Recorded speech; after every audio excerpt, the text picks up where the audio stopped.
And here's our, oh, stand by. We have a bit of a glitch. We good? All right.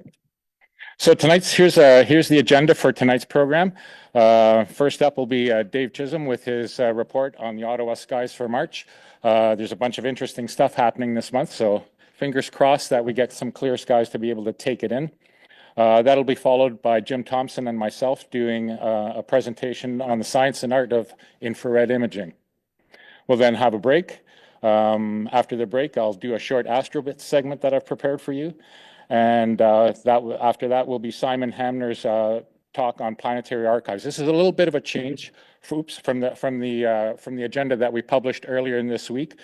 John Criswick's presentation on the NWNC Dark Skies project has been deferred till next month. That'll give him more time to incorporate some very current developments happening in this rather interesting endeavor that he's involved with. So we are looking forward to hearing John's presentation next month. And in his stead, Simon Hanmer will be talking to us about the very extensive archives he's prepared of the materials that he's given to us in lectures over the many years from the perspective of a professional geologist and an amateur astronomer. And when you have a look at this list, man, this is just a treasure trove of information. So if you're at all interested in astrogeological materials, which I know many of you are, this is a go-to site. So looking forward to that, Simon. That'll be followed by various observation reports and Richard's monthly challenges, and we'll wrap it up with a few announcements at the end of the meeting. Here we go. I want to extend a welcome as well to the 25 new members that have joined us so far in 2025. Welcome to the club, and I hope you enjoy your time with us. I think you'll find it interesting, informative, and we've got a lot of stuff on the go for you, so enjoy. There we go. So without further ado, I shall turn this over to Dave for Ottawa Skies in March. There we go. Sir. You're welcome. So thank you, Paul. This is the month of eclipses. We've got both a full lunar eclipse and a small little partial solar eclipse. So let's first of all take a look at the moon for the month. The full moon is on March the 14th, and the lunar eclipse starts at 11:58 or something like that. On the 14th, it's really overnight. It's the early morning of the 15th. I don't know if anybody's looked at the weather reports. It's full cloud. Anyways, that's why it's full cloud. The full moon is known by the early indigenous folks as the worm moon, because this is the time of the year when the ground would begin to soften and the earthworms would reappear. It's going to be a while before that happens here. This moon has also been known as the crow moon, the crust moon, the sap moon, and the Lenten moon. Timing is right for Sunday in Lent is this Sunday. March the 29th is the new moon, and that's it for the phases of the moon. So the total lunar eclipse, it's going to be March the 14th at 2:58. So sorry, it starts on the 13th. It's actually on the early morning of the 14th. 2:58 is when it's at its maximum, and ends at 6 a.m. And it should be an awesome view, but as I say, the prediction is for clouds right now. Here's a more detailed, very busy slide. This is all in Astronotes, but this gives you an idea of where to look and the timing of the eclipse. The sun, rise and set times, obviously the days are getting longer. Also, we have to start our observations an hour later because of the change to daylight savings time this Sunday. We have a partial solar eclipse on March 29th at sunrise.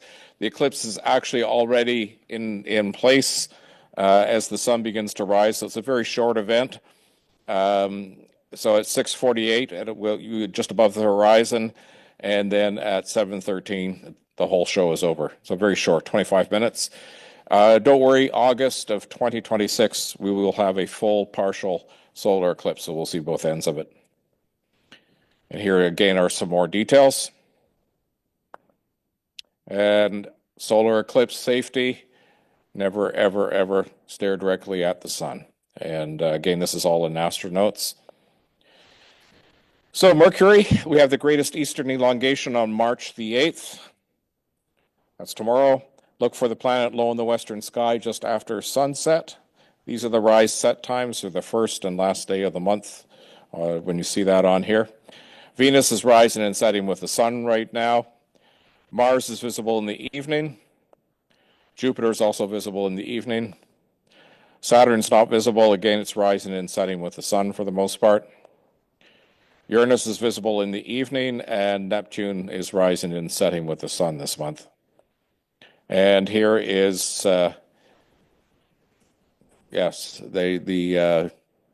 yes, it's partly covered by the Zoom stuff there. Okay, thank you.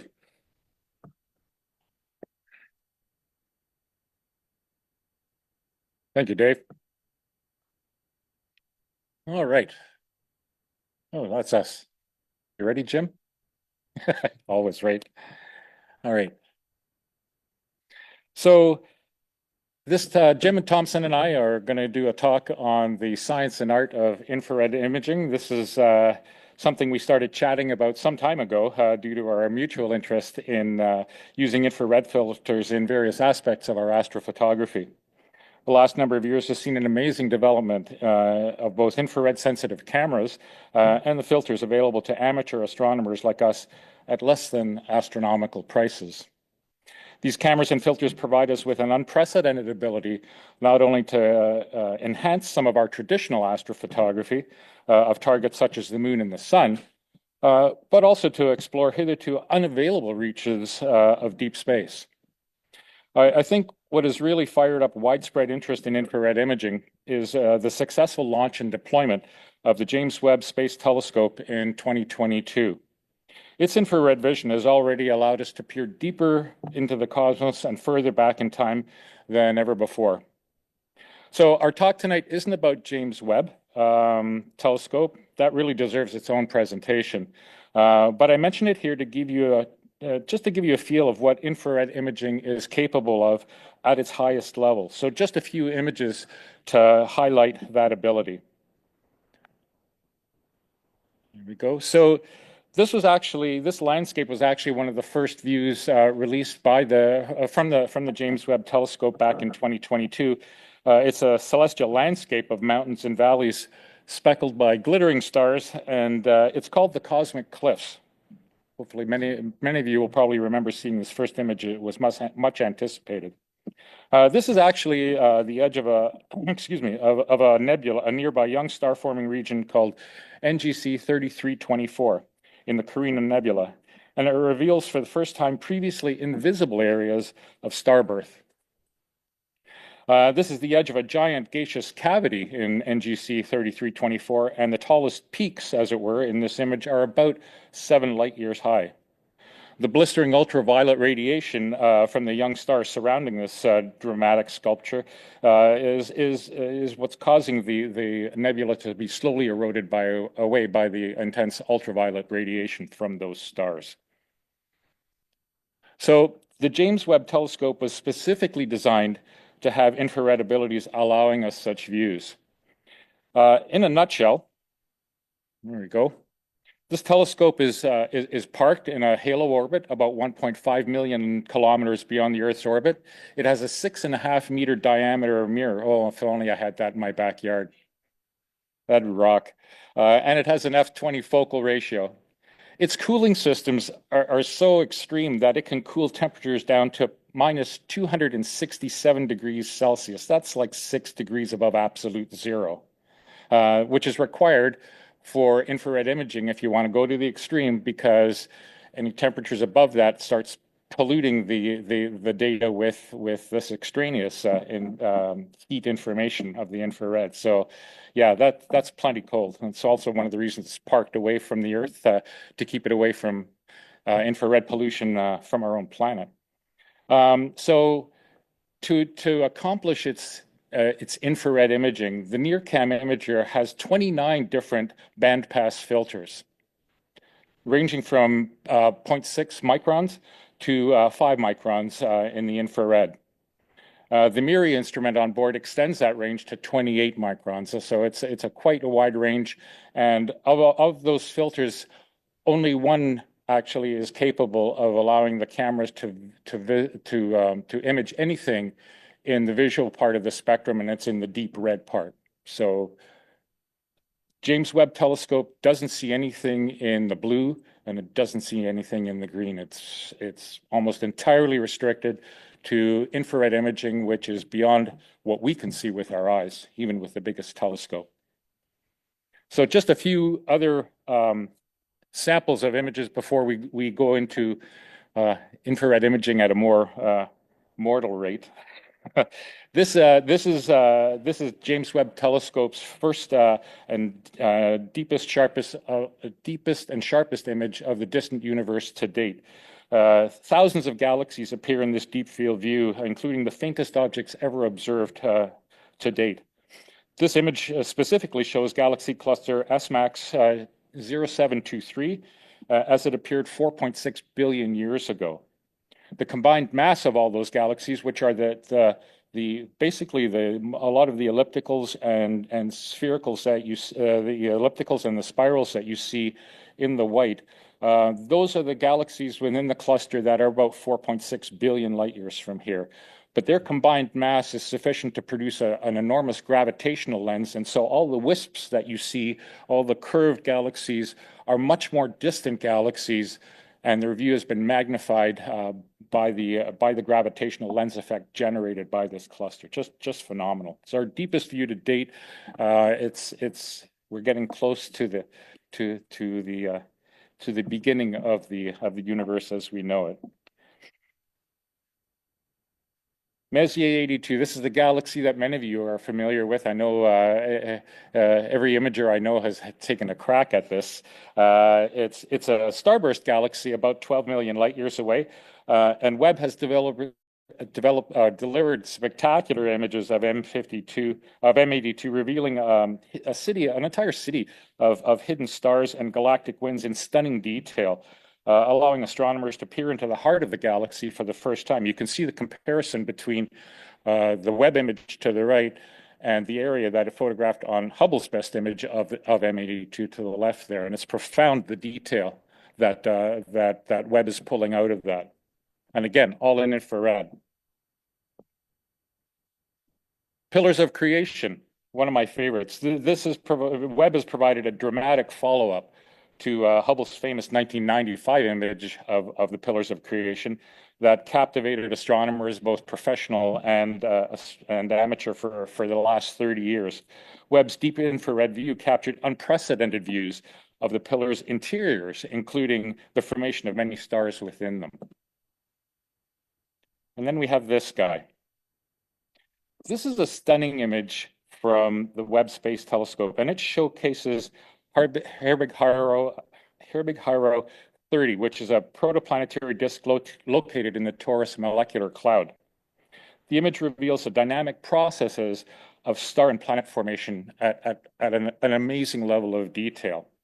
Such HH objects are formed when gas is ejected from young stars and collides with the material, collides with surrounding material, creating shock waves that heat the gas and cause it to glow. Ideal for infrared imaging, really.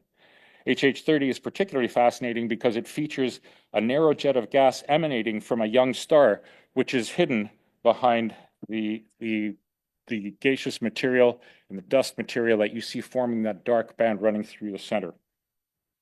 So this is not the version of the image that was released of this object. This is the image that was released. Okay, it's a color image of the same object, and it's a very dramatic version of the same imaging data. So how is it that infrared images that I've shown so far have color at all, given that the infrared region of the electromagnetic spectrum is beyond the colors that we humans can see? The secret lies in the use of different infrared filters and the magic of digital imaging processing, and that is the heart of our talk tonight. So what are these infrared filters that we're talking about? And how do they actually work for us to provide us images like this? I mean, this is a solar system in the process of forming after a star has been born in the center of all that, and we're seeing it at that level of detail. The different colors represent different particle sizes, different energies associated with them. And to give you an explanation of how all that works, I'm going to turn the mic over to our resident filter expert, Jim Thompson. There you go, sir. Get my stuff out of the way. So let's back up a little bit and start by reviewing the electromagnetic spectrum, or EM spectrum. Oops, sorry. This is just a preview of what we're going to talk about tonight. So, like I said, let's start with a quick review of the electromagnetic spectrum. EM radiation is a form of energy that travels around the universe at the speed of light in the form of waves. Let me change my my optics here so I can actually see. That's better. Is that infrared? Yeah. In the form of waves, with photons being the subatomic particle responsible for the exchange of energy between light and matter. Depending on how much energy the photons are carrying, the wavelength that they propagate at varies, with higher energy being associated with shorter wavelengths. You can kind of see the scale here. These are shorter wavelengths, higher energy, and the longer wavelengths, lower energy. Humans have a very limited ability to detect electromagnetic radiation, being capable only of perceiving a very narrow range of wavelengths, from 400 to 700 nanometers, what we call the visible spectrum. We have, however, managed to build lots of different instruments that allow us to observe light at many other wavelengths, whether they be as long as radio waves or as short as gamma rays. Tonight we're going to talk about the part of the EM spectrum just below our perception in infrared. This band has been subdivided by scientists and engineers into smaller subbands based on their application. Starting just beyond the visual band is near infrared, followed by shortwave, midwave, and long wave. Beyond long wave infrared is far infrared. Very ingenious naming convention. It's not really of much use to us here on Earth, as I will explain a little later. By the way, there are a few common units used when we're talking about wavelengths of electromagnetic radiation.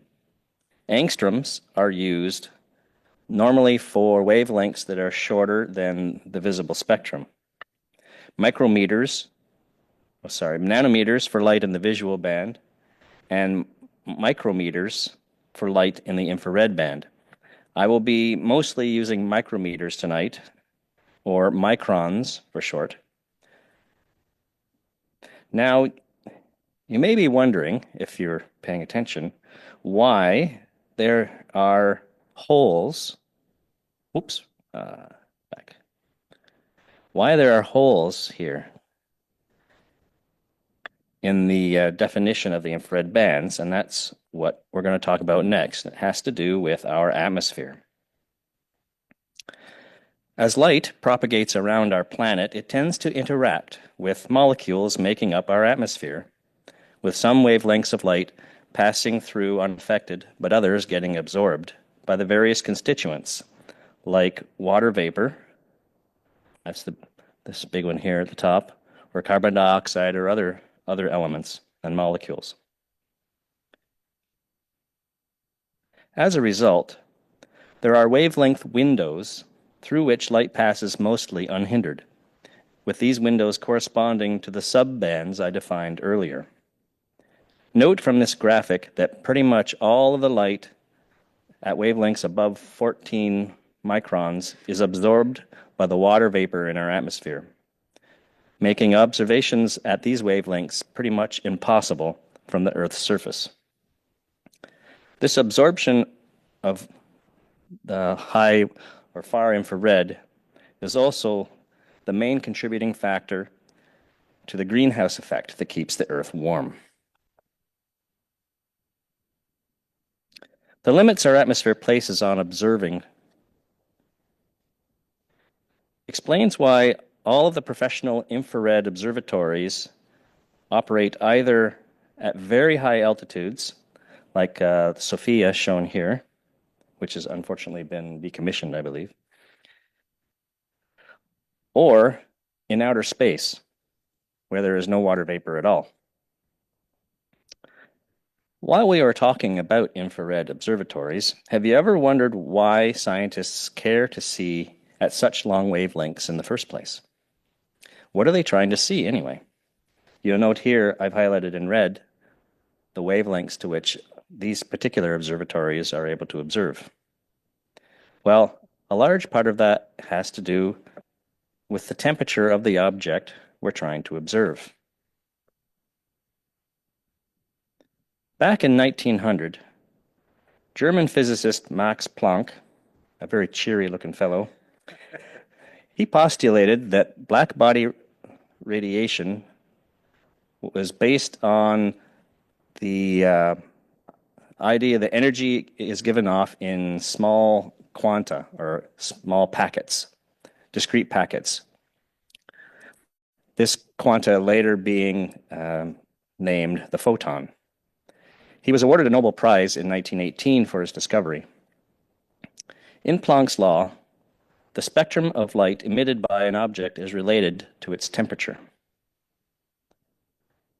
Note from the different blackbody emission curves plotted here how the wavelength of the peak emittance shifts progressively to a shorter wavelength as the object's temperature goes up.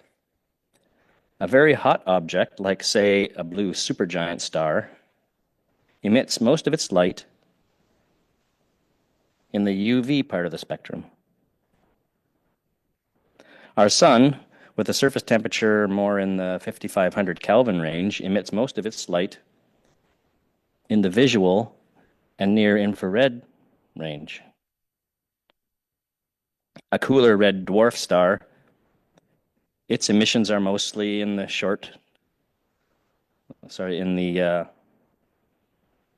near to shortwave range, so here.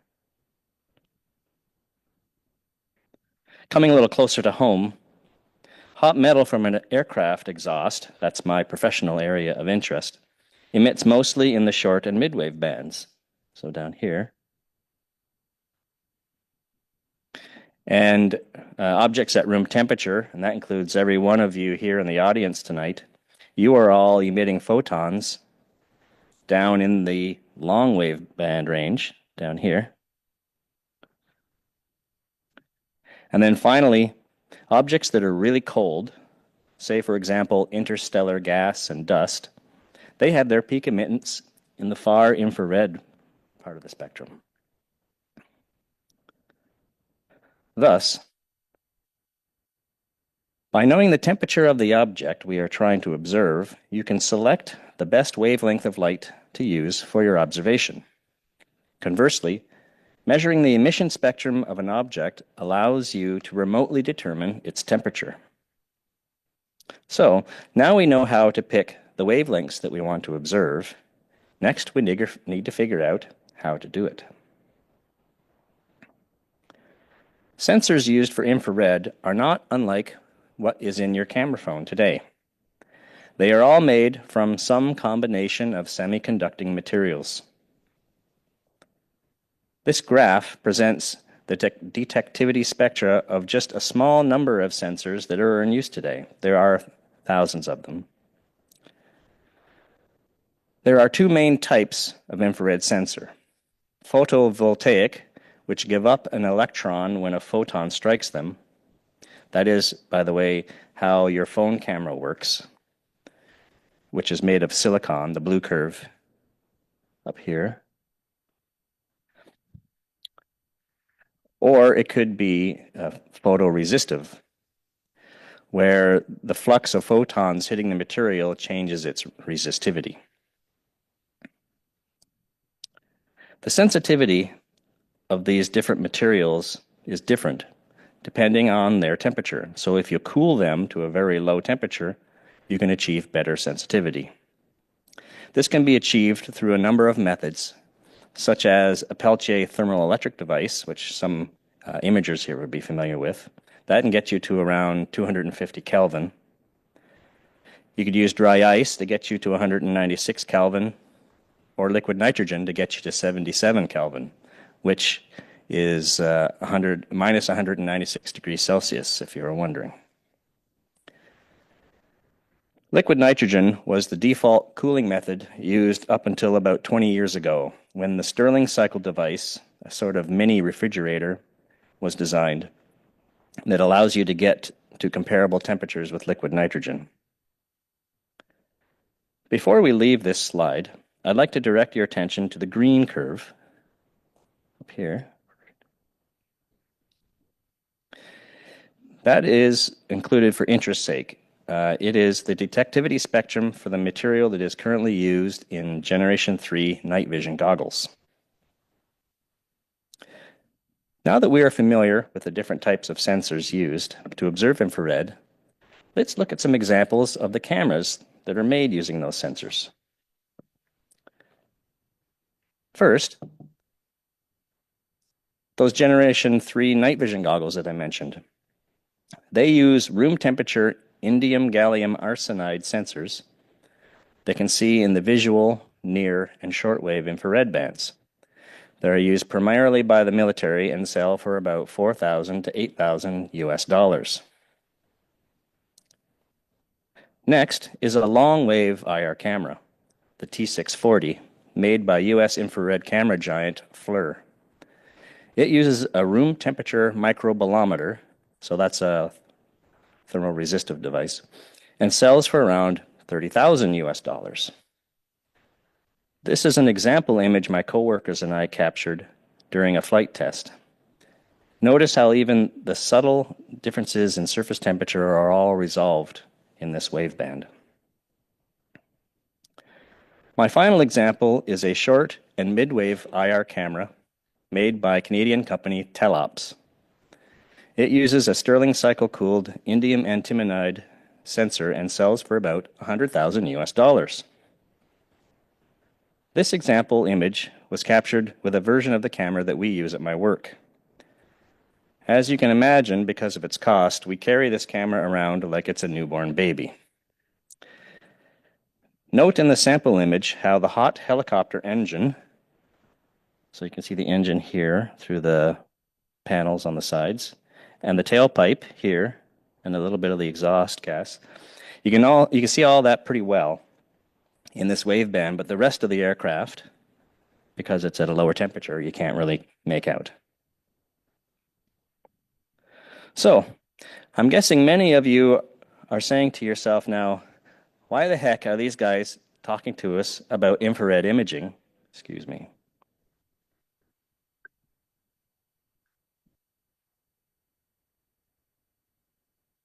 Why are we talking to you about infrared imaging when the cameras cost as much as a luxury automobile? Well, let's say we back up for a moment and talk about sensors again. Remember from the material plot that I showed you earlier, that blue curve for silicon that was up at the top? Well, it so happens that you can do quite a lot with that particular sensor material. And compared to the other sensors mentioned, it is dirt cheap. Literally, it's made from dirt. Right now, the biggest global producer of commercial camera sensors is Sony in Japan. A big portion of the sensor market is dedicated to security and remote monitoring cameras. These cameras require high resolution, high sensitivity, high dynamic range, and low noise. Lucky for us, these are all traits that we as astronomers also want in a camera. This graph illustrates some of the more recent Sony sensor technologies that are out there. The Charged coupled device, or CCD, which is shown in the red curve, 5 to 10 years ago was the most popular sensor type to use for astrophotography. But since then, complementary metal oxide semiconductor, or CMOS sensors, have surpassed CCDs with superior read speed and lower read noise. The fact that CMOS sensors are easier to mass produce than CCDs is one of the main reasons for their rise to dominance. Now, I have included on the graph the spectral sensitivities for the three main CMOS technologies that are in use today.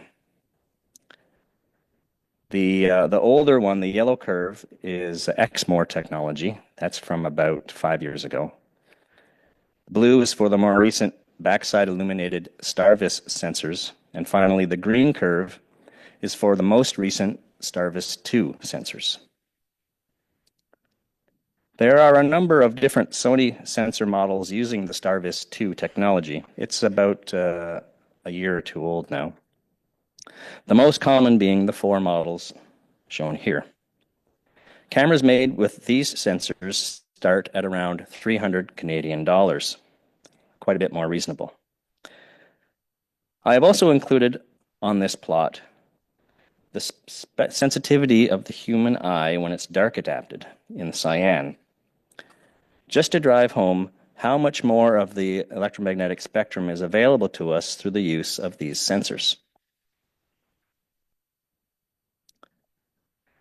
Now that we have an affordable camera worked out, let's talk about filters. The camera sensors we just looked at can detect UV, visual, and IR, but we only want to observe in the IR band.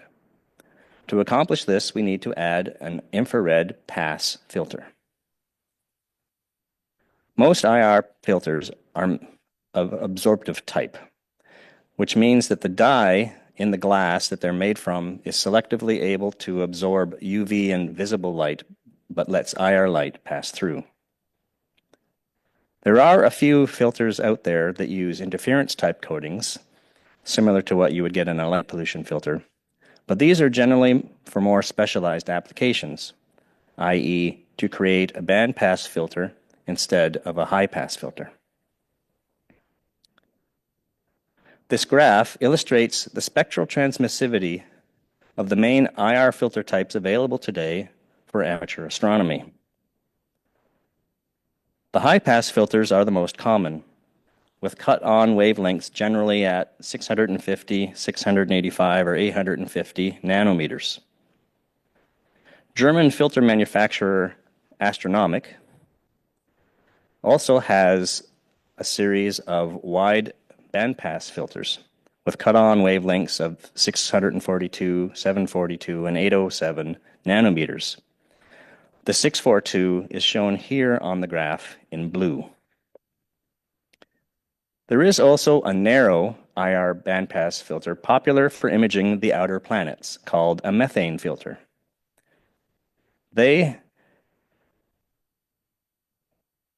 I lost my place. They have a center wavelength located around 889 nanometers and is shown on the graph in green.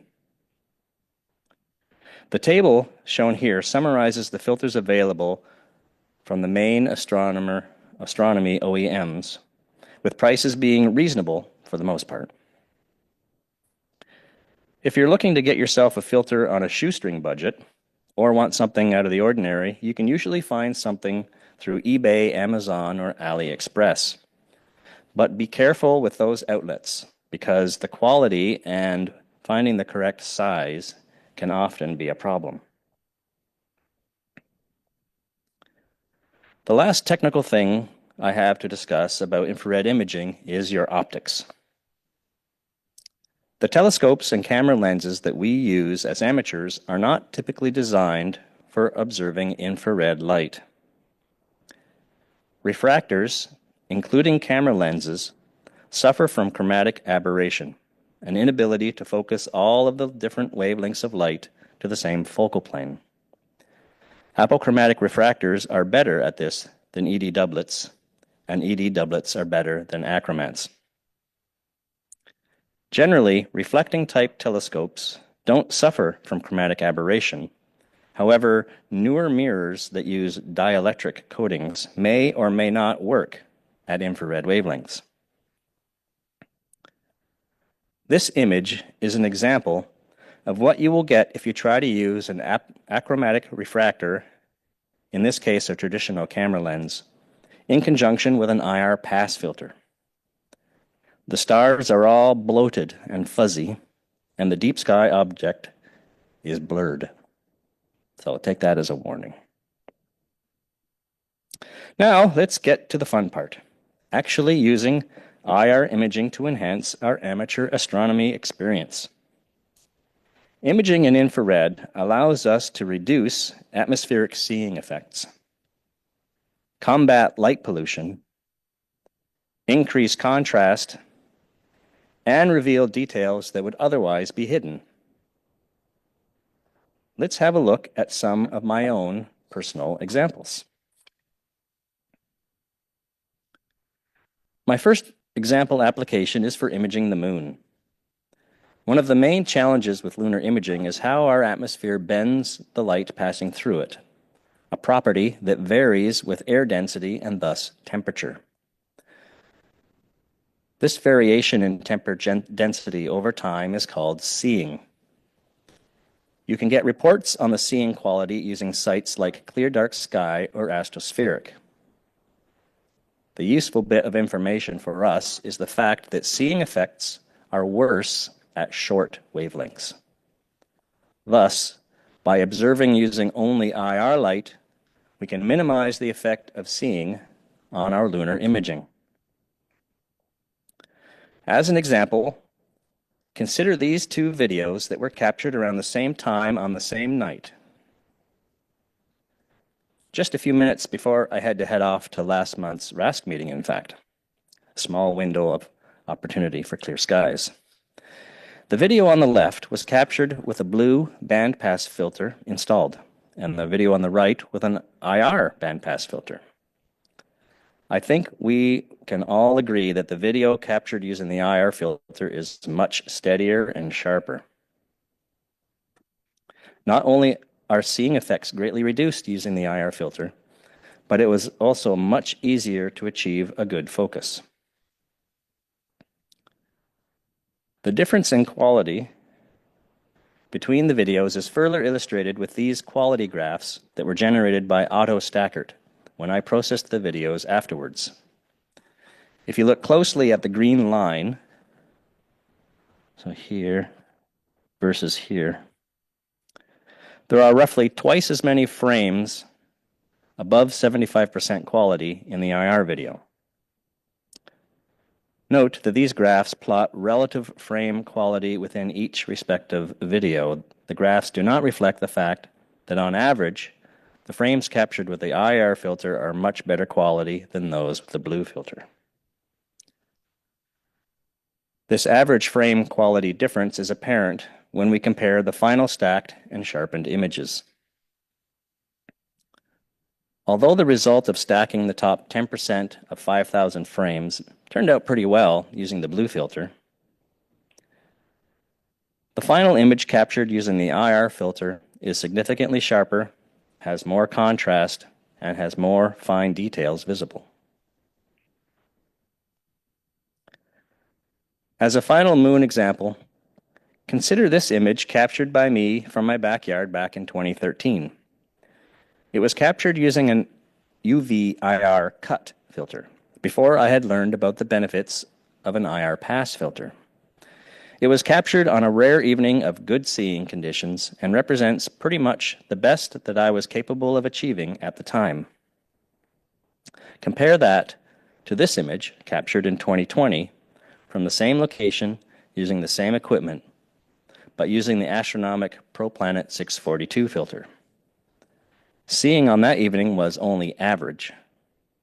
The IR pass filter is an accessory that can turn average conditions into excellent results, not just for lunar imaging, but for planetary and solar imaging as well, as Paul will show us a little later.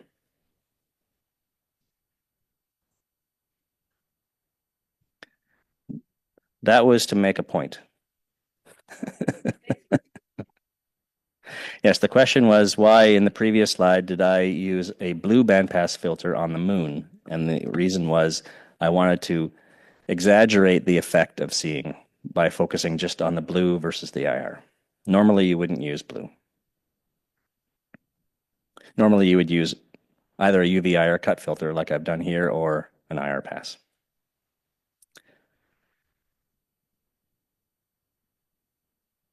The next example application of IR imaging that I have to share is of galaxies.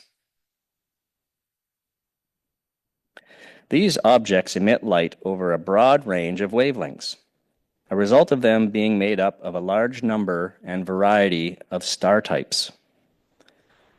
The broad spectrum nature of galaxies makes them difficult to observe from light-polluted locations. For example, my backyard in Ottawa. Fortunately, man-made light pollution is almost entirely in the visual band, but galaxies emit light well into the infrared band. This presents an opportunity to combine a camera and an IR pass filter to achieve enhanced views of galaxies.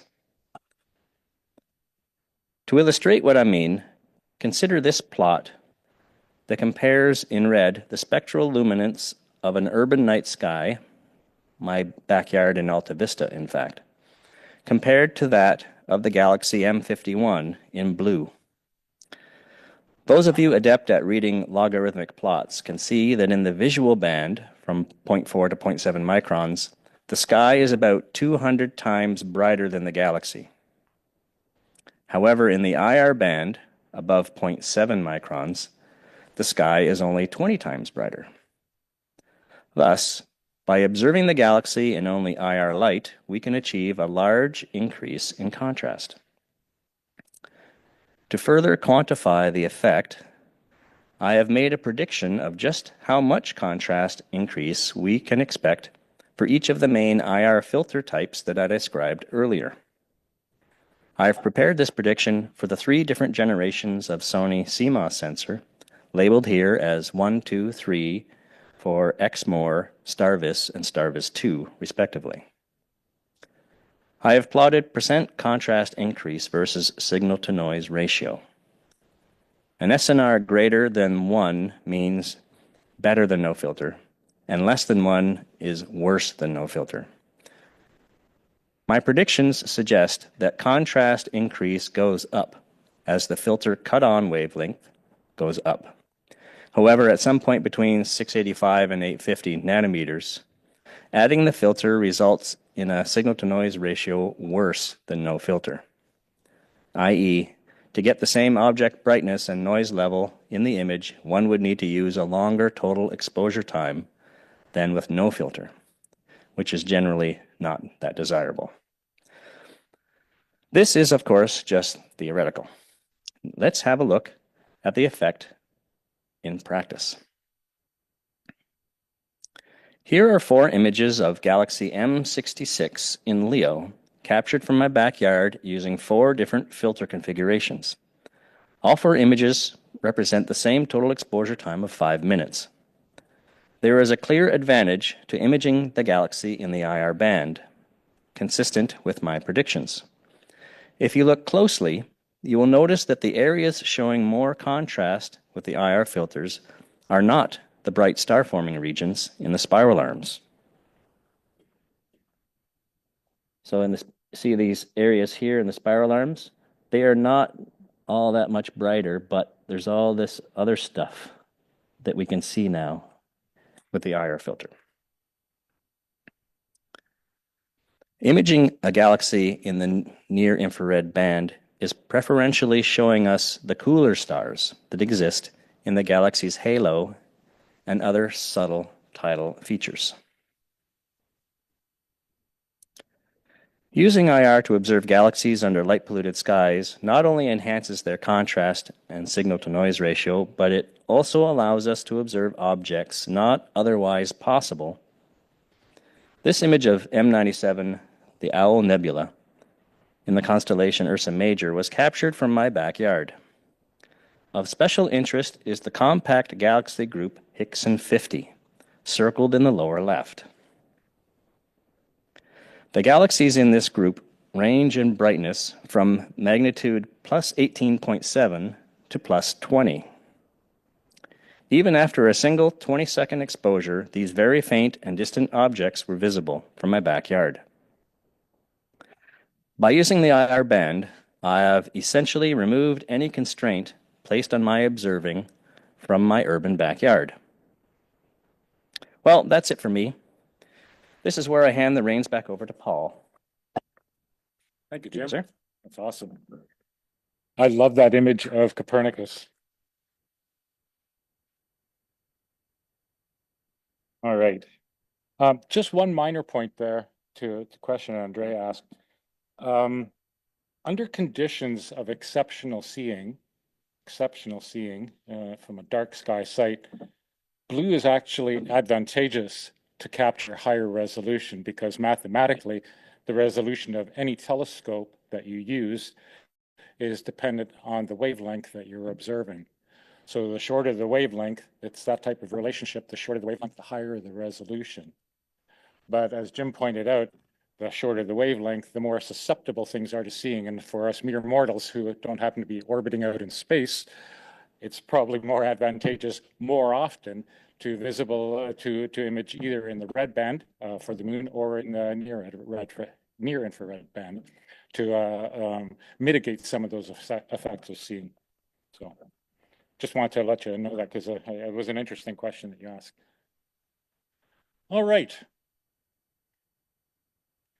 So just picking up from where Jim left off, just to give you a bit of a background here, my interest in infrared imaging really began in earnest with an observing challenge posed by Oscar Echeverry, former meeting chair, back in the fall of 2023. Back then, he suggested a galaxy known as Maffei 1 as a challenging object to observe due to its lying behind the plane of our Milky Way from our point of view here on Earth. And so it was heavily obscured by dust from our galaxy's spiral arms.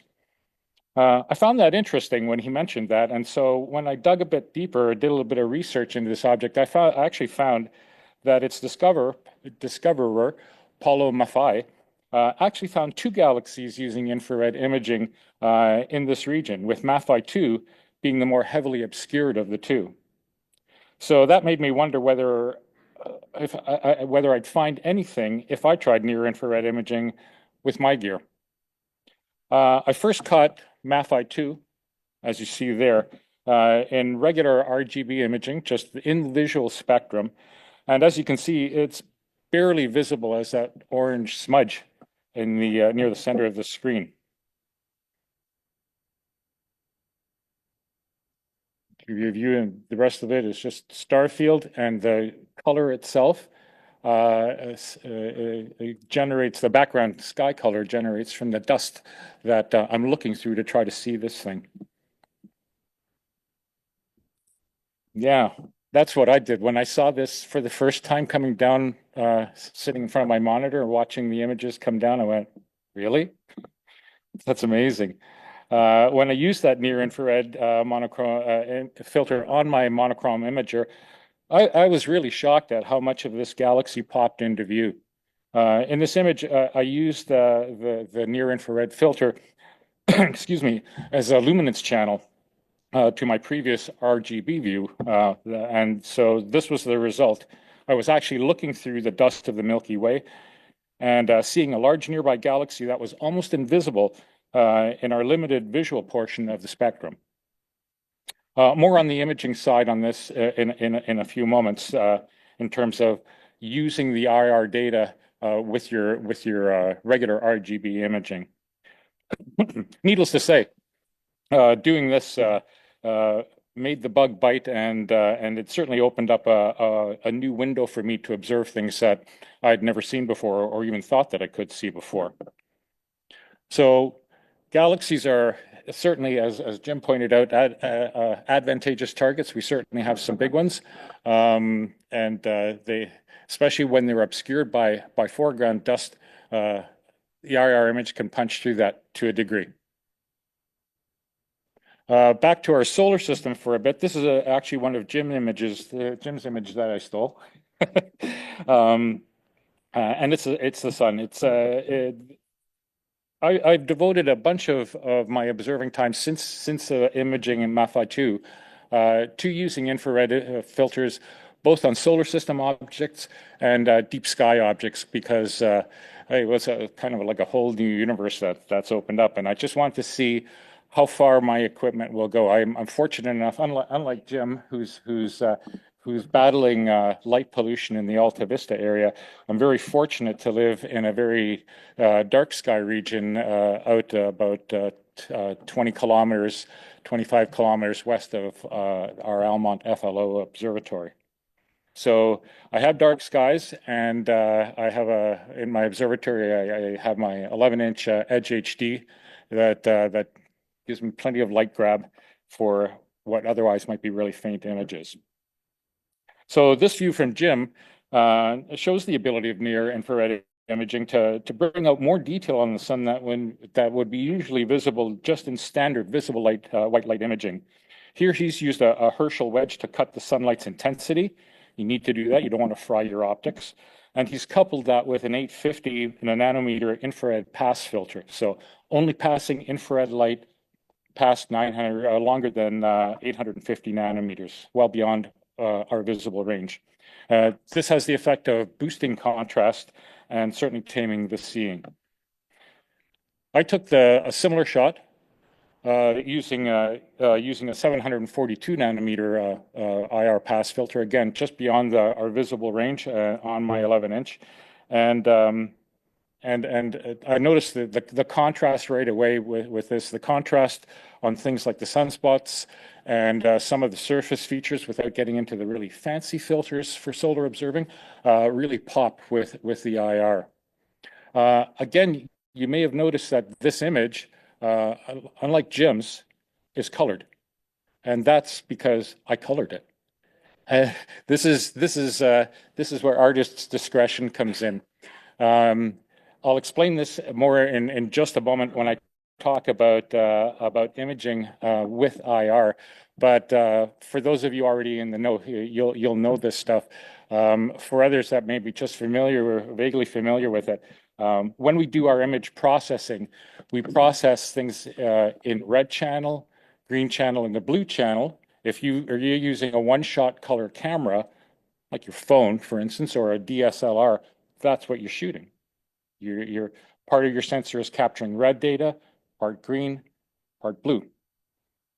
When we image with astronomical cameras, they're typically more, they tend to be more monochrome cameras. In other words, the sensor, all sensors are monochrome, except that with astronomical cameras, we don't have a Bayer matrix of filters on top of it. It's those sensors, those monochrome sensors are just recording all the raw data that's coming through.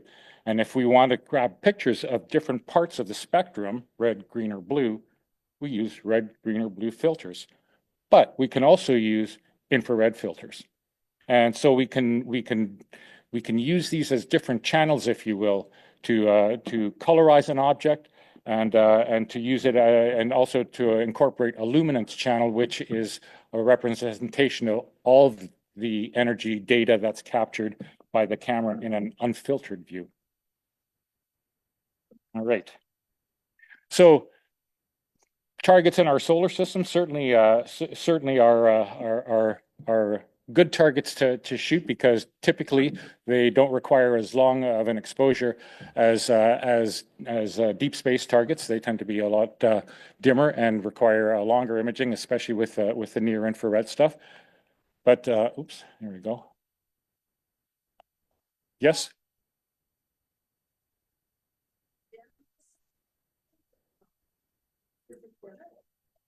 The question is, does the near infrared filter dim the sun, the view of the sun? That's a good question. I don't think so, Jim. Jim can probably jump in on this. What my experience has been is that using, I'll just back up one here, actually. Which is the backup? That one? I think that one. just back up. So what I used with this on my 11-inch was Beta solar film, which transmits the white light of the sun, cuts out 99.99%. Jim used a Herschel wedge for the same purpose, because you really need to cut out a lot of sunlight. And at that point, once you cut out sunlight, now you're into a sort of a baseline where, depending on what color you're shooting, you can it'll determine the exposure. But Jim, do you want to jump in on the exposure times? Yeah, based on my experience relative to, say, a UV IR cut filter, the exposure times are about the same. So it's surprising how much energy there still is in the infrared part of the spectrum, that just looking at IR, it's still plenty of light to keep your exposures low. Oh, it would be way shorter than green continuum, because that's only like 10 nanometer wide band, right? That's the thing with most infrared filters. There, you mentioned the green continuum. That's a narrow band filter essentially, which only is looking at a slice of the visible spectrum. Whereas these filters that we're dealing with mostly are pass filters. So there's a definite cutoff point below which, for shorter wavelengths, all the light is cut off. But then for longer wavelengths, it's all captured. So yeah. All right. Oops, not that one. I'll zap anybody. So planetary imaging is another prime target for infrared imaging.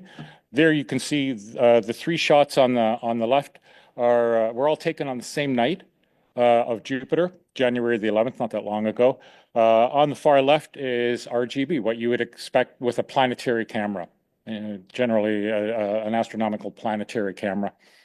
And the middle of that image is again with a monochrome sensor. It's an IR. We're using an IR pass of 850, so only infrared past 850. And Jim mentioned the methane filter for planetary imaging, which is a narrowband filter, but it's centered on the methane emissions there at 889 nanometers. And you can see what the different frequencies and colors, if you will, of light will reveal in terms of the thing that you're looking at. This is one of the main reasons that observatories like the Webb was built, because with its collection of 29 high-performance infrared filters, it can be very specific and look at various different parts of the infrared spectrum to detect particles of different mass, different temperature, that type of thing. And even at our amateur level, you can see that looking at these objects such as Jupiter in the infrared provides a very different view depending on what part of the spectrum that you're looking at. And you can compare that with the James Webb Space Telescope image at the far right, also looking in the infrared. It has certainly bears a resemblance to the image I grabbed with the methane filter right beside it. So interesting there.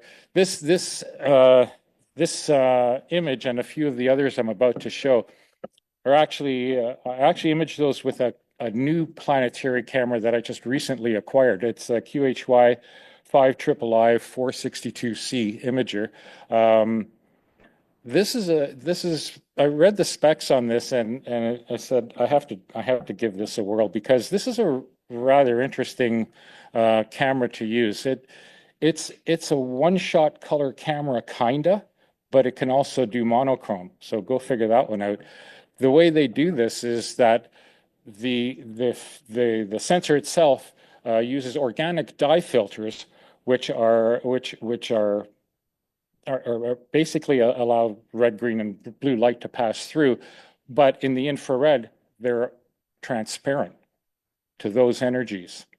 So when this camera is sold, it's actually supplied with two filters. It's supplied with a UV IR cutoff filter, so that you can only image in the visual part of the spectrum, but it's also supplied with an 850 nanometer IR pass filter. So basically it blocks out all the visual light.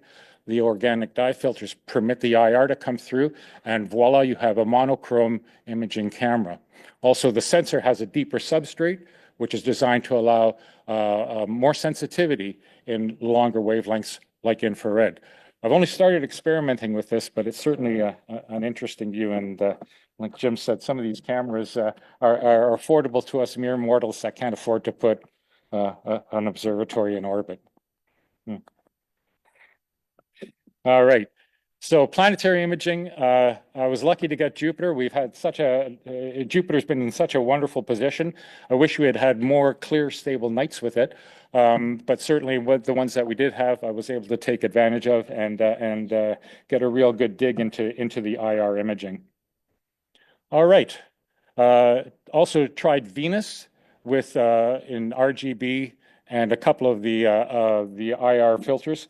Venus, unlike Jupiter, doesn't show a lot of variation. I know that Taras has shown images taken with a UV filter, again, beyond what we can see, but the cameras can see in the UV, the short end of the wavelengths, and there it does start to reveal some detail. But in the IR, at least with the limited time I had to try this, it didn't really reveal anything. Venus basically looks like a featureless orb. So we'll see. All right. Comets, another solar system object. So I had an interesting experience with this one. This is Comet Chisholm from last October. And this was taken with a Canon RP, an RGB camera, mirrorless camera, 135 millimeter lens at f2. And it was taken on the night of October the 16th. Now, this comet put on a heck of a show in the southern hemisphere, where it was much more visible than in our much more northerly latitudes. In fact, this comet wasn't really visible to us until about 4 days before this shot, not really visible until about October the 12th from our latitude. So the reason I show this is because, I'll flip to the next one here. I tried an experiment with this comet because this was unusually bright, and I was a little ticked off that us northern hemisphere types couldn't really see it before October the 12th. So on October the 6th, I thought, I wonder if I could see this thing in the daytime, because apparently it was becoming visible with a lot of light in the sky in the southern hemisphere. And so I was wondering whether I could see this thing in the daytime using an IR filter. So on October the 5th, the comet was high enough in the sky, clear of the trees around my site, and I used a near infrared imaging filter to see what, if anything, I could get on that. And the little square there shows the field of view that the telescope, the 11-inch, in the configuration I was using, was actually capturing. So it's much smaller, much closer into the cometary head than this wide field view taken in visible light. When I shot this, I was blown away. I didn't know actually what to expect. I thought I'd see like maybe a blob or something like that, but I got this, and I'm still kind of at a loss of what I'm seeing here, but I know the telescope was pointing in that part of the sky. I verified that by pointing at another bright star that was in the sky at the time, and it put it like right on the sensor. So I know that the pointing was right. There were no cracks in the filter or anything like that. And what it appears as though this comet was giving off a lot of material. I mean, the reports of its tail length in the southern hemisphere were unreal. And I think what I captured in the infrared was a close-up view of the action happening very close into the coma, with streamers of material coming off of it.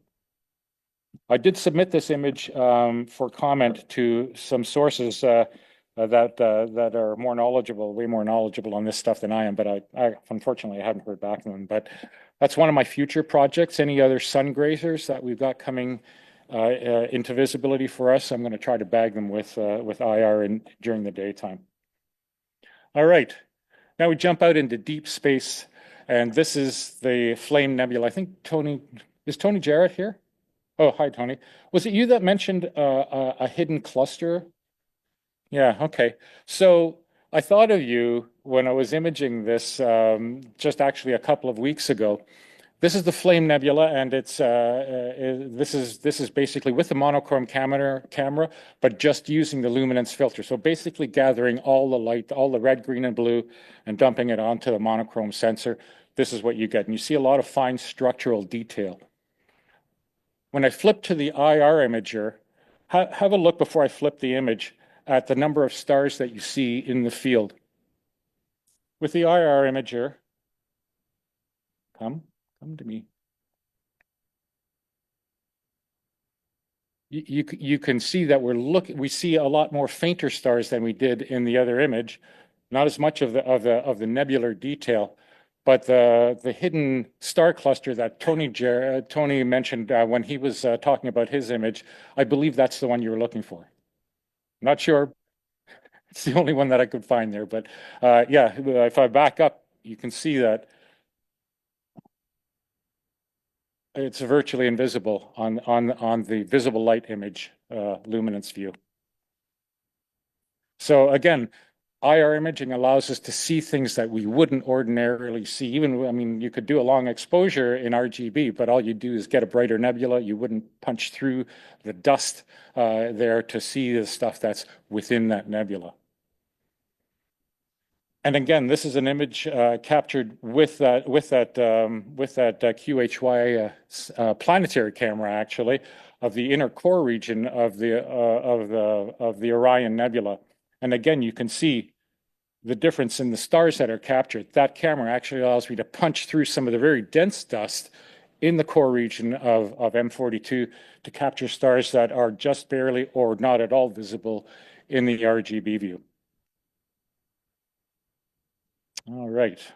So my final piece is on the color issue that I've mentioned a couple of times now.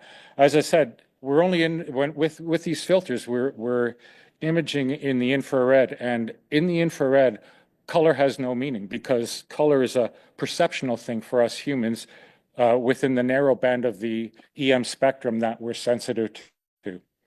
So this is a view, again, this is not with the planetary camera, this is with my ASI 2600 on the 11-inch. This is with a 742 nanometer infrared pass filter. So it's only checking out the infrared light just beyond the visible portion of the spectrum. Again, have a look around at the structures of the dust and the gas that you see and the number of stars, because the next slide I'll show you is a luminance version. In other words, same camera, same telescope, but now using a filter that only brings in the energy of the visible portion of the spectrum that we can see, and you can see the difference.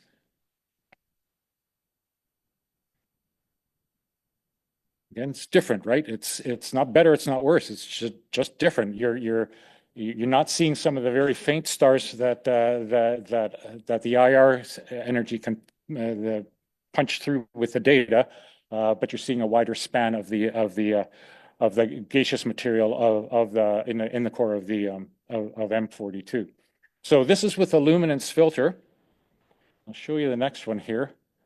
When we imagers combine our imaging, as I say, we tend to photograph with RGB, which are the three primary colors that we can see, but we also take a picture of the luminance, which is the culmination, the collection of all that energy on one frame, and we use that as a channel when we do our image processing, because we can manipulate not only the red, green, and blue portion of what we've captured, but we can combine a luminance channel or even other channels to create a view. And this is exactly what's happening with James Webb Space Telescope views. It's not seeing in the visible at all, but it's got a beautiful collection. I wish I had their filters, like 28 different bands of infrared. Had 1.5 million clicks away from Earth. Anyway, that's another story. But its collection of infrared filters, each of those can be treated or considered as a color when you bring it into an image like this, where you have a red, green, and blue channel plus a luminance channel. And it's up to the artist, up to the person that's looking at that data, putting it together and assembling an image as to what that's going to look like. And I think you would agree that in the early image that I showed of the HH30 object, the color version of that certainly showed a lot more detail. It registers to us more, at least I found it to me, because we're used to seeing in color. We differentiate things using color. So when we capture these different planes of color, we can mix and match and produce some interesting results. So this is a standard Orion Nebula image with a luminance filter, red, green, and blue. What I've done in the next frame is taken out the luminance filter, and in its place, I've substituted an IR filter, and this is what you get. Not only does it change the view overall, but again, you can see a lot more of the stars that you couldn't see in the LRGB image, and I'll show you that one again. Have a look around at the star field generally, and when we flip to the IR, voila, you can see a lot more of the stars. The IR energy is punching through that, and basically because we're using it as a luminance frame, the energy of that IR emission is energizing the colors that we see in the RGB. Now, if you want to get really artistic, you could say, okay, well, that's really cool. What if I use the IR image data in one of the color channels, like red, green, and blue? That's what this is what you get when you've got time on your hands and you feel like being artistic. So here we're using the luminance, the monochrome visible light luminance, but we've removed the red and we've substituted the infrared for that. And again, it gives you a very different effect of what you're seeing. And again, it retains the stars, the extra stars, if you will, that the IR imaging permits us to capture. If I, and the next one, chuck the green filter and place the IR in that, now we're getting really psychedelic, and no drugs were involved in this. But you can see the effect of just altering the color channels. It's all the same data.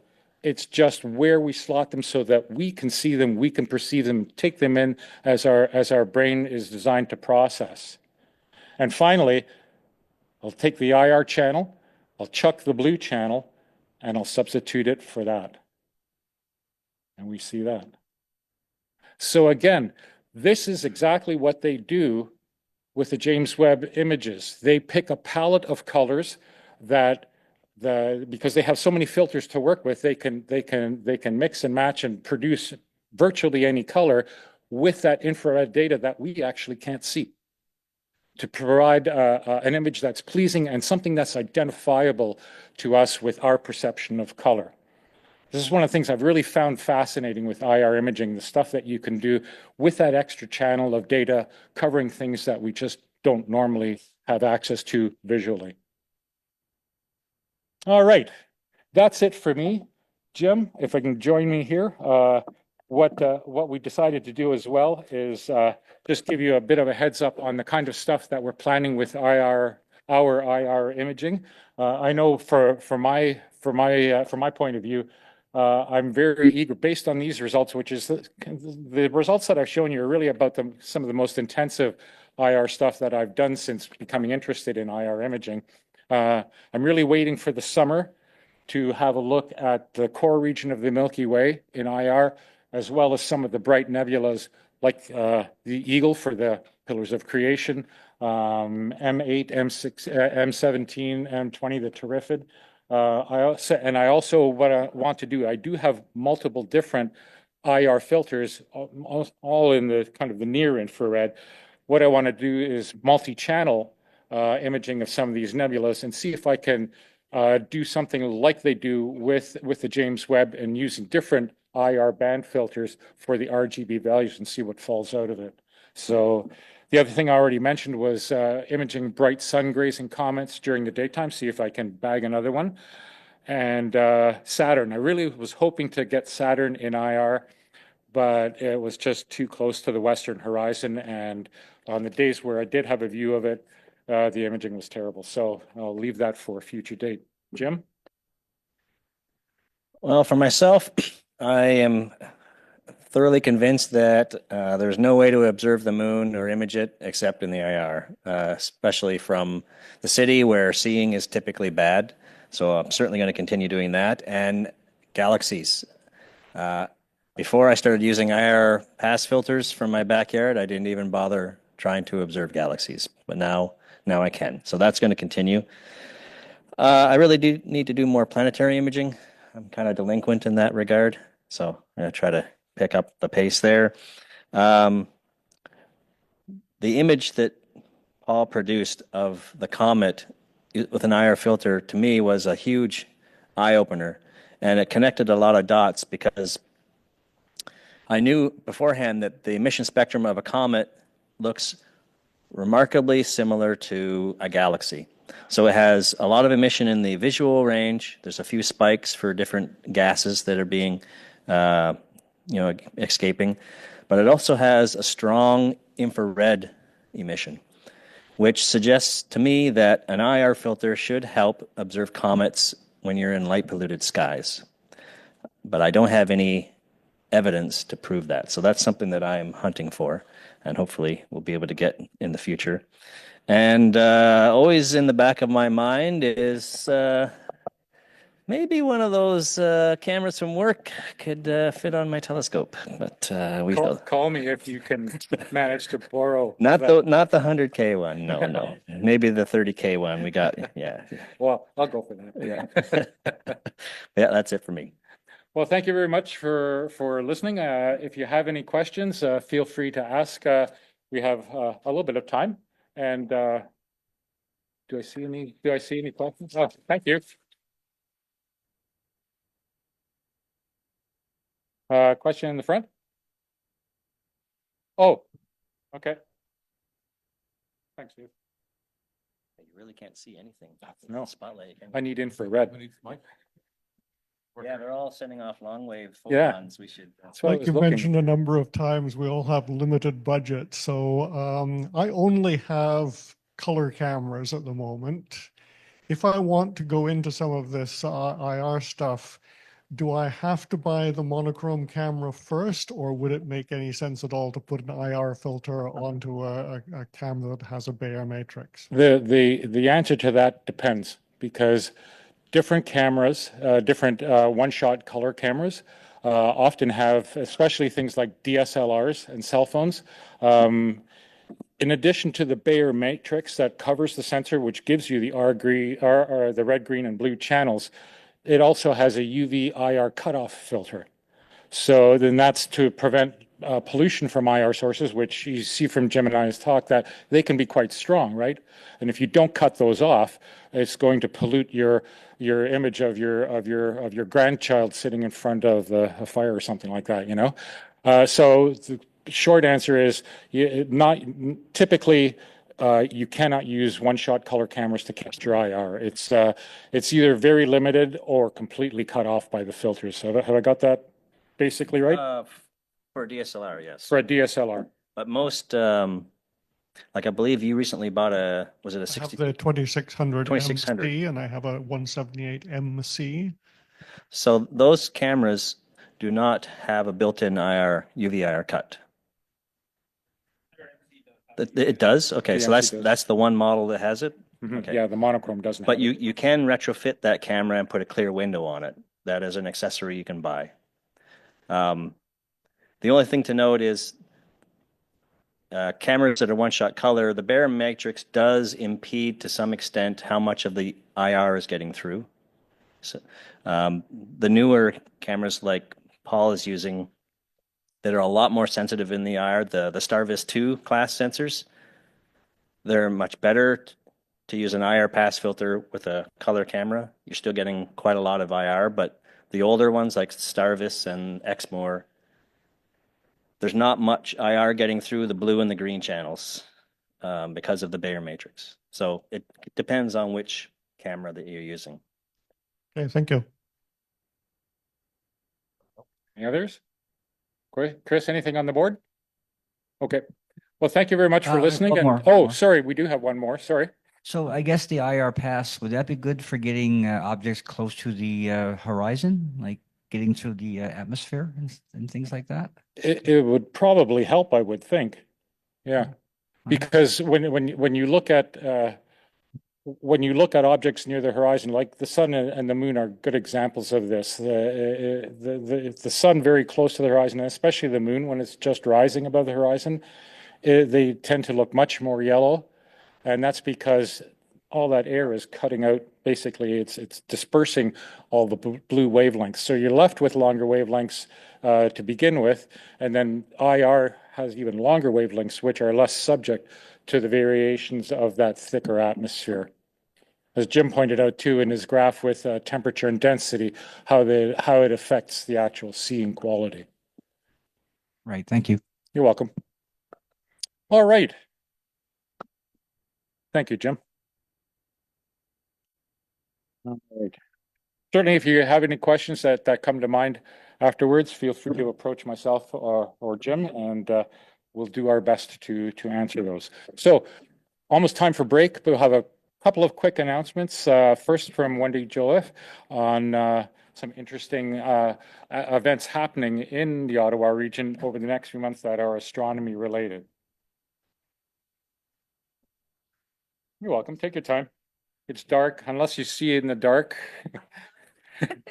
So Just hello. speaking for I can't actually see anybody, but my name is Wendy Jolliffe, and I'm here to invite you to a presentation of Silent Sky. I'm a volunteer with the Three Sisters Theatre Company, and it's a play that's on March 19th to the 29th at the Gladstone Theatre.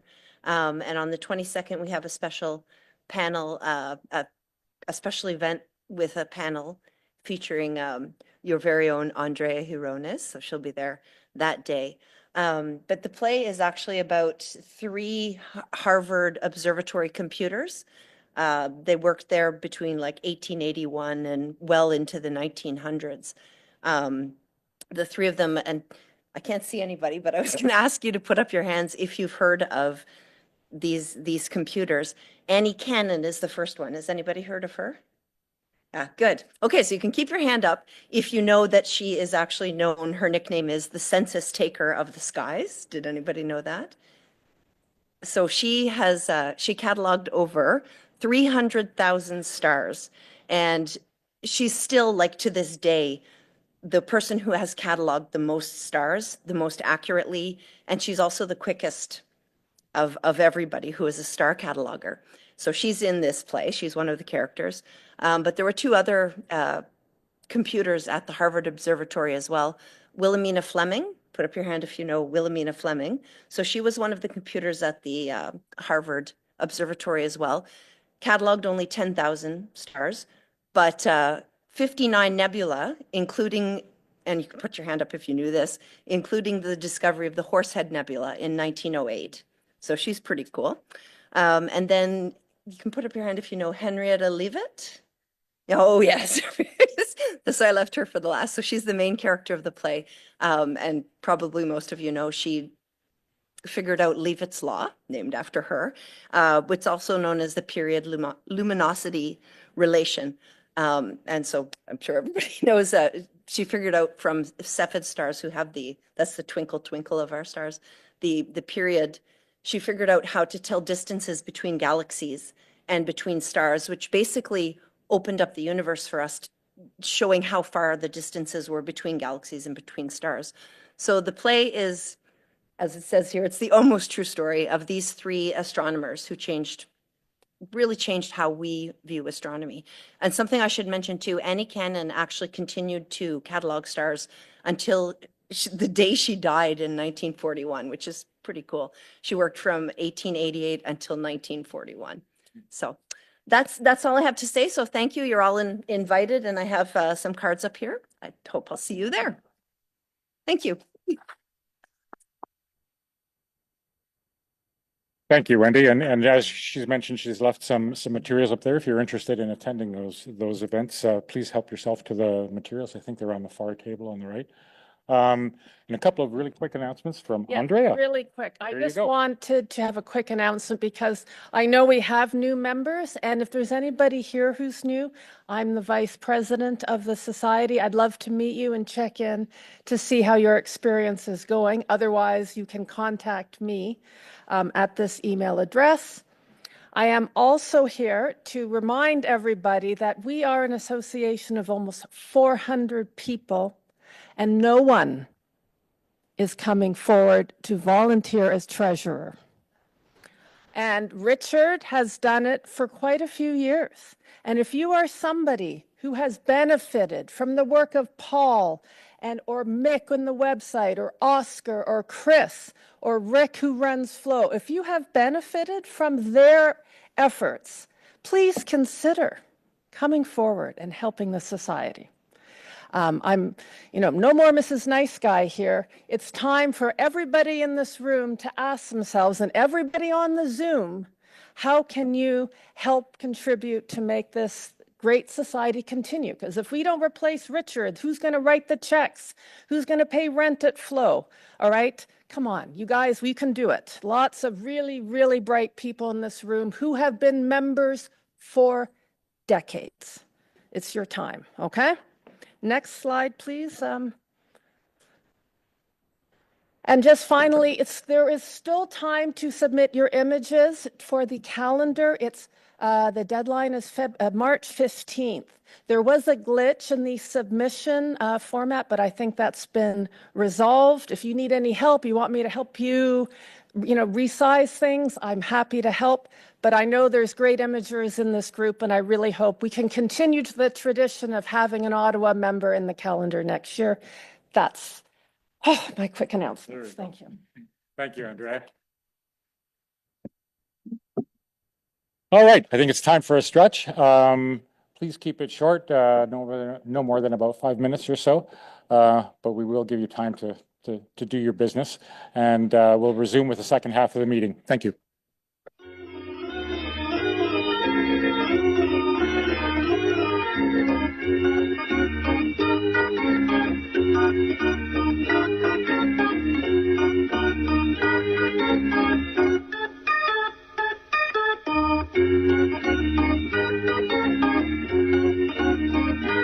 All right, if I could have you resume your seats there, we'll resume with our meeting.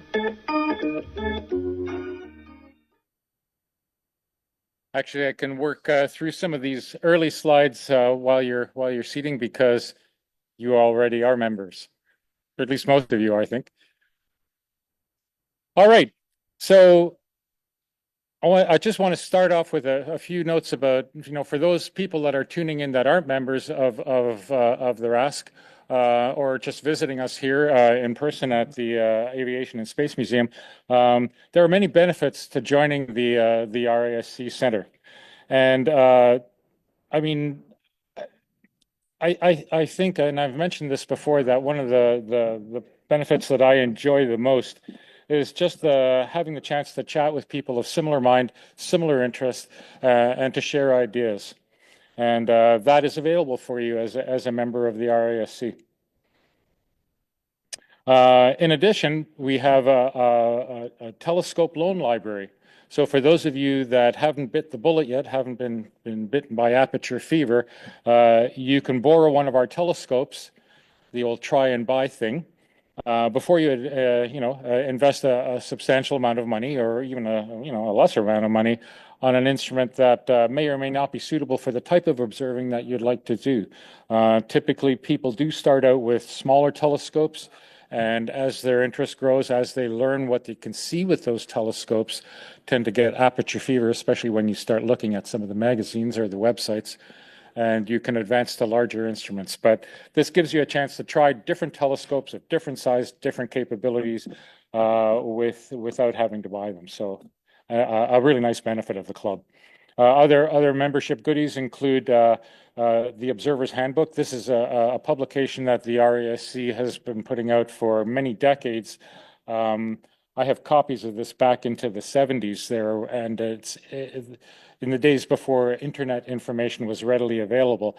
And I still use it today. I find in some ways it's quicker to ferret out information by scanning through the observer's handbook than trying to weed through a lot of information on the net.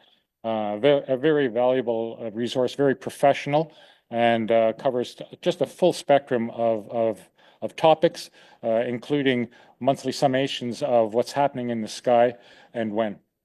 The journal is another publication of the RAC on a bit more of a technical level, and it covers items of current astronomical interest.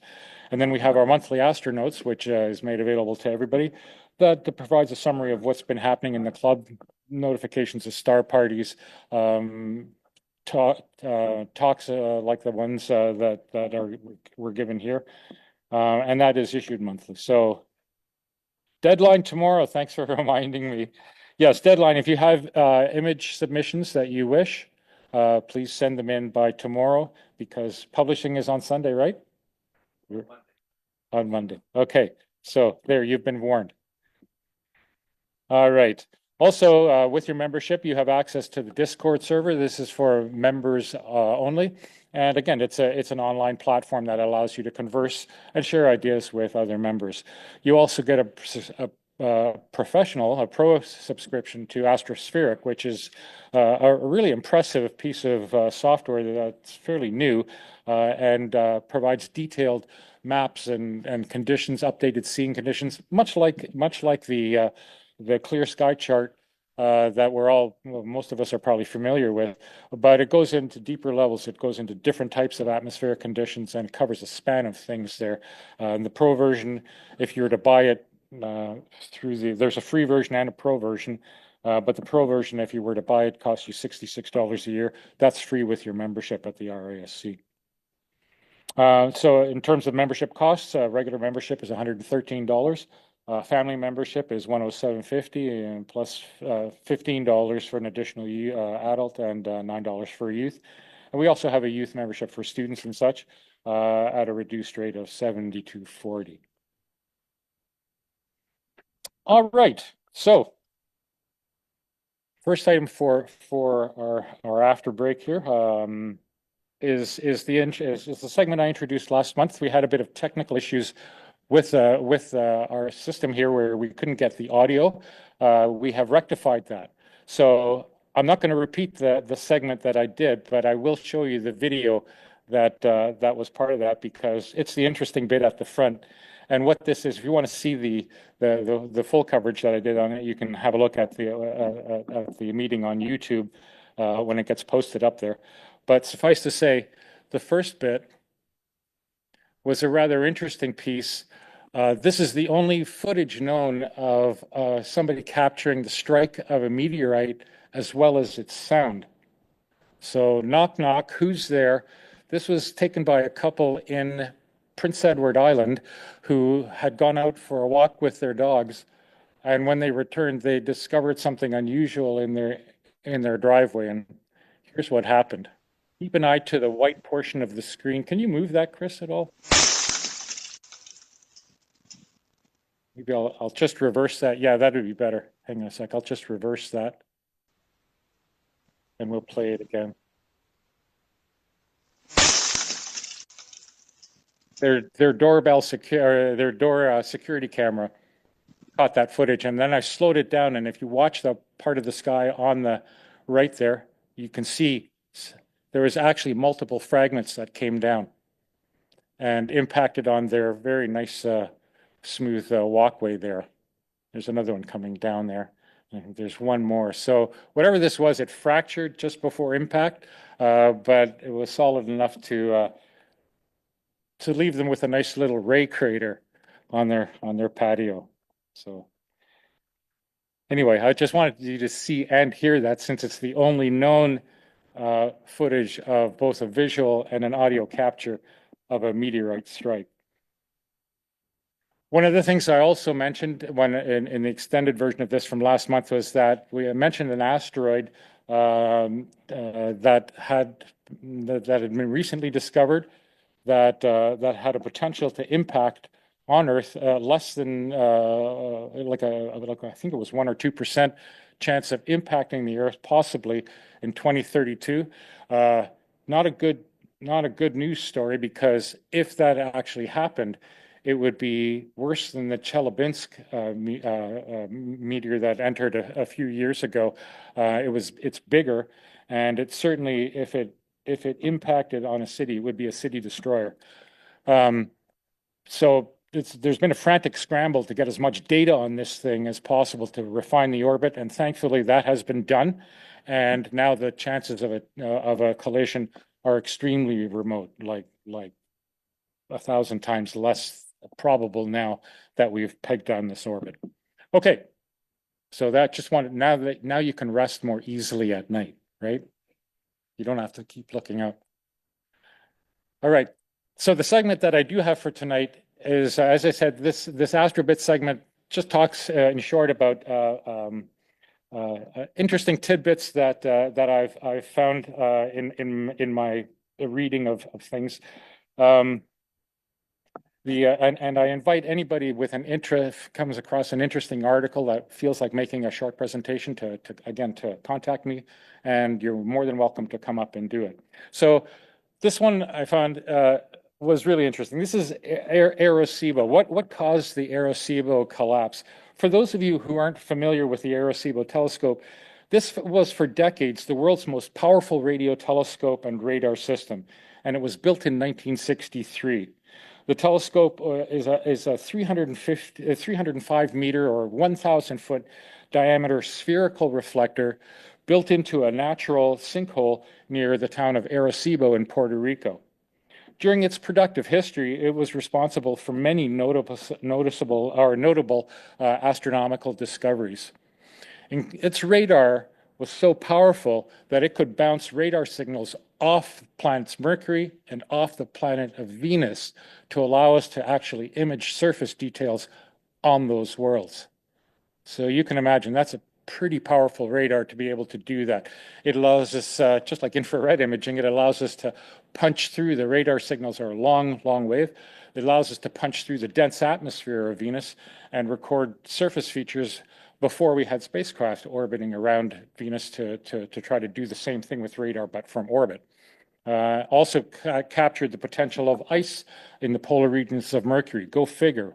Planet closest to the sun, scorching temperature. It has ice in some of the permanently shadowed craters in its polar region, much like our moon does. It also imaged the asteroid 3200 Phaethon, which is the actual source of the Geminid meteor shower. And the last couple pieces here, it was actually responsible for the first discovery of exoplanets. And this was it continues to be a rare beast today, because the exoplanets that it discovered are actually orbiting a pulsar. We don't have many of those to our knowledge there, but it managed to detect the signal of those exoplanets orbiting a pulsar. And finally, it was used as a technological demonstration, I believe in the 70s, to send a message out into deep space about, hi, we're here. Digital message, that's why I called it a message in a bottle. And it's a digital code if it's ever intercepted by aliens and they have the wits about them to descramble the information. There's information there about the size of the telescope. You can see the little figure of the humanoid there. There's a bunch of other digital imagery and information there that can be interpreted if a civilization is capable enough to do that. So it was aimed at M13 globular cluster. It aimed at the center of M13 globular cluster, about 25,000 light years from here. So if anybody's out there listening, we may get a reply in about 50,000 years. Hey, we got your message in a bottle. So what happened to Arecibo, though, unfortunately, was that it had a little bit of an accident. It actually had a bit of an accident. Arecibo was, as I say, was in operation for decades, and it consisted of this 1,000-foot diameter cavity, and suspended above it was this observing platform. You can see the cables suspending this platform. This platform contained the equipment that they used to generate signals, to receive signals on the radar side. People could walk on that. This platform itself weighed 900 tons, and it was suspended by a series of very strong, very thick cables all around the system to suspended in the focus of that natural depression. Unfortunately, what happened in 2020 is that it was destroyed. The cables let go, and the whole system came crashing down. So I want to show you the video captured, thank you, by one of the cameras on the.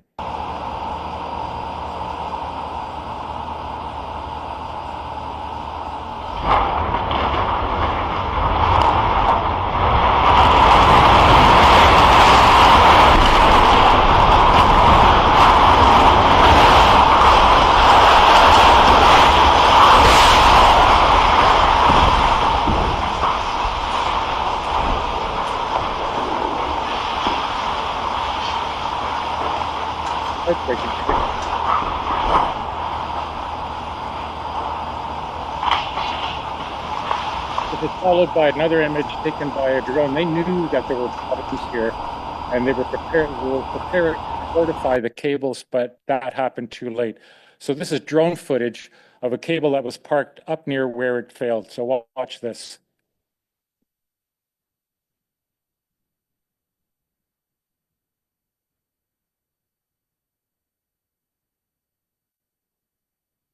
And down she goes.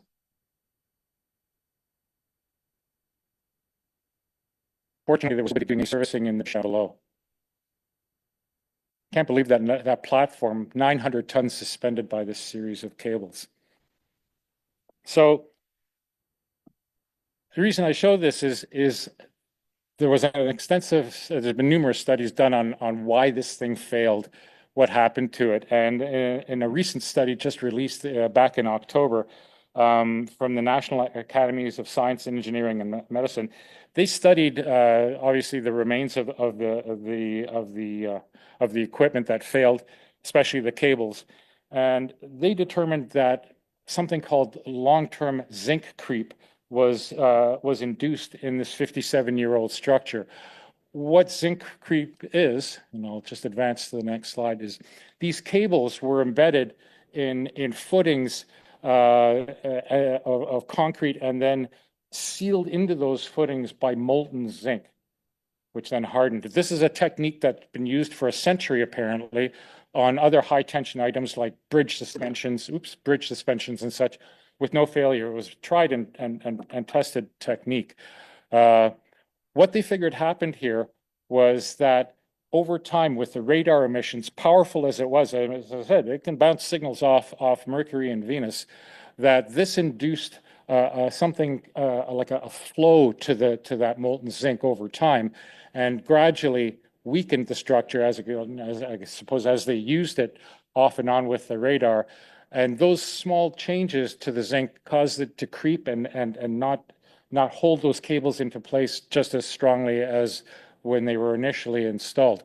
Also, Hurricane Maria, 3 years before the collapse of Arecibo, inflicted a lot of damage in Puerto Rico, not just on the telescope, but throughout the whole island.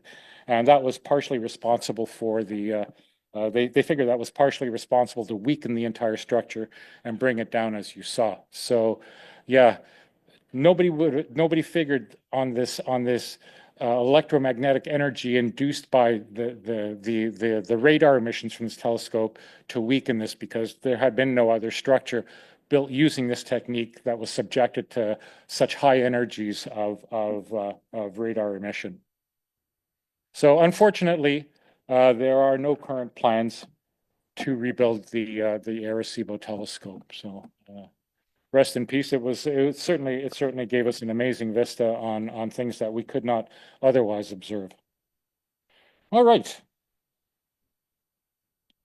Where am I here? So next up is Simon's Planetary Archives. This is, I mentioned, this is a slight change from the program that we published. John Cresswick, as I said, is going to provide us an update to the NWNC Dark Skies project. That has been deferred to next month, and I look forward to hearing from John then. So Simon is going to give us a summary of this incredible archive of material that he's assembled from his many talks that he's given to us over the years here, and the research that he's done as a professional geologist, and also from the perspective of an amateur astronomer. So if you're at all interested in this kind of data, astrogeological data, I advise you to check this out. It is a phenomenal resource. To you, Simon. Remind me, it's the first slides. Yeah, that one. That one. That's the laser, and that's the. Okay, that's the laser. That's good. All righty. Okay. Yeah, you're right, Jim. I didn't need my lamp. Okay. So I don't need to tell you, but the RASC has been around for quite a while. And some of its members too, as you can see by my gray hair. And with time, we all accumulate stuff. And sometimes we accumulate junk, but sometimes we accumulate useful resources. Now, the obvious place to stash useful resources so that folks can actually access them whenever they want is to put them on the web. But sometimes these resources fall off the radar as our communities evolve. And especially if we don't point them out to new community members. And I'm glad to say that we do have new community members. So tonight, I want to briefly point you to two web-based open resources for planetary science that I've built and maintained on my personal website for a number of years now. Resources that I think might be of interest to some of you. That should do. There we go, it works. So the first of these archives houses the scripts and the slides that I've presented to you from this podium for the past 20 or more years. The URL's pretty easy to remember. It's Simon Hanmer 52, that's my date of birth, .ca. This is the welcome page, and the key link is the second one from the top. Apparently that's, there we go, this one here. And it reads Planetary Geology Presentations plus Reading Archive.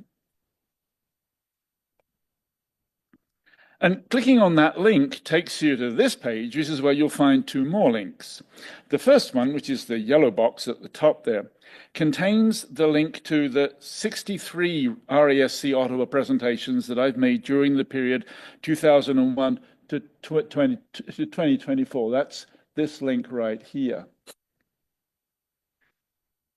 Since I was doing the research and I was putting the talks together and giving them, the subjects I dealt with represent my personal perspective on what I deemed to be interesting at the time, and very commonly still do. And as a professional geologist, I've tended to favor the planetary geology over theoretical physics and chemistry.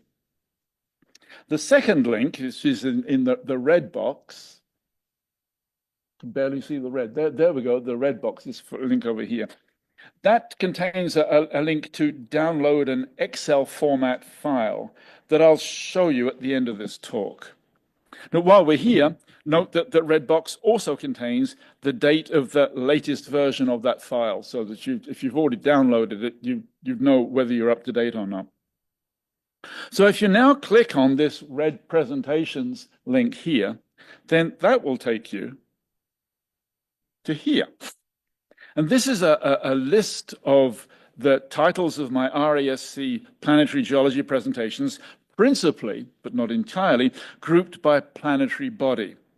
The image on screen here is just the top part of a rather long list, and the links to the presentations themselves are in red, and they're marked as data. I'll explain that in just a moment.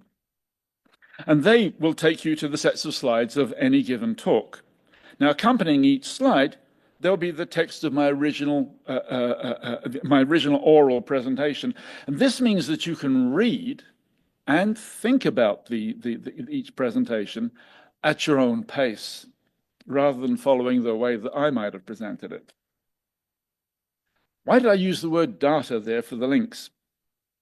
Because I originally included the individual links to video recordings when they'd been made, because they weren't always made back in 2021.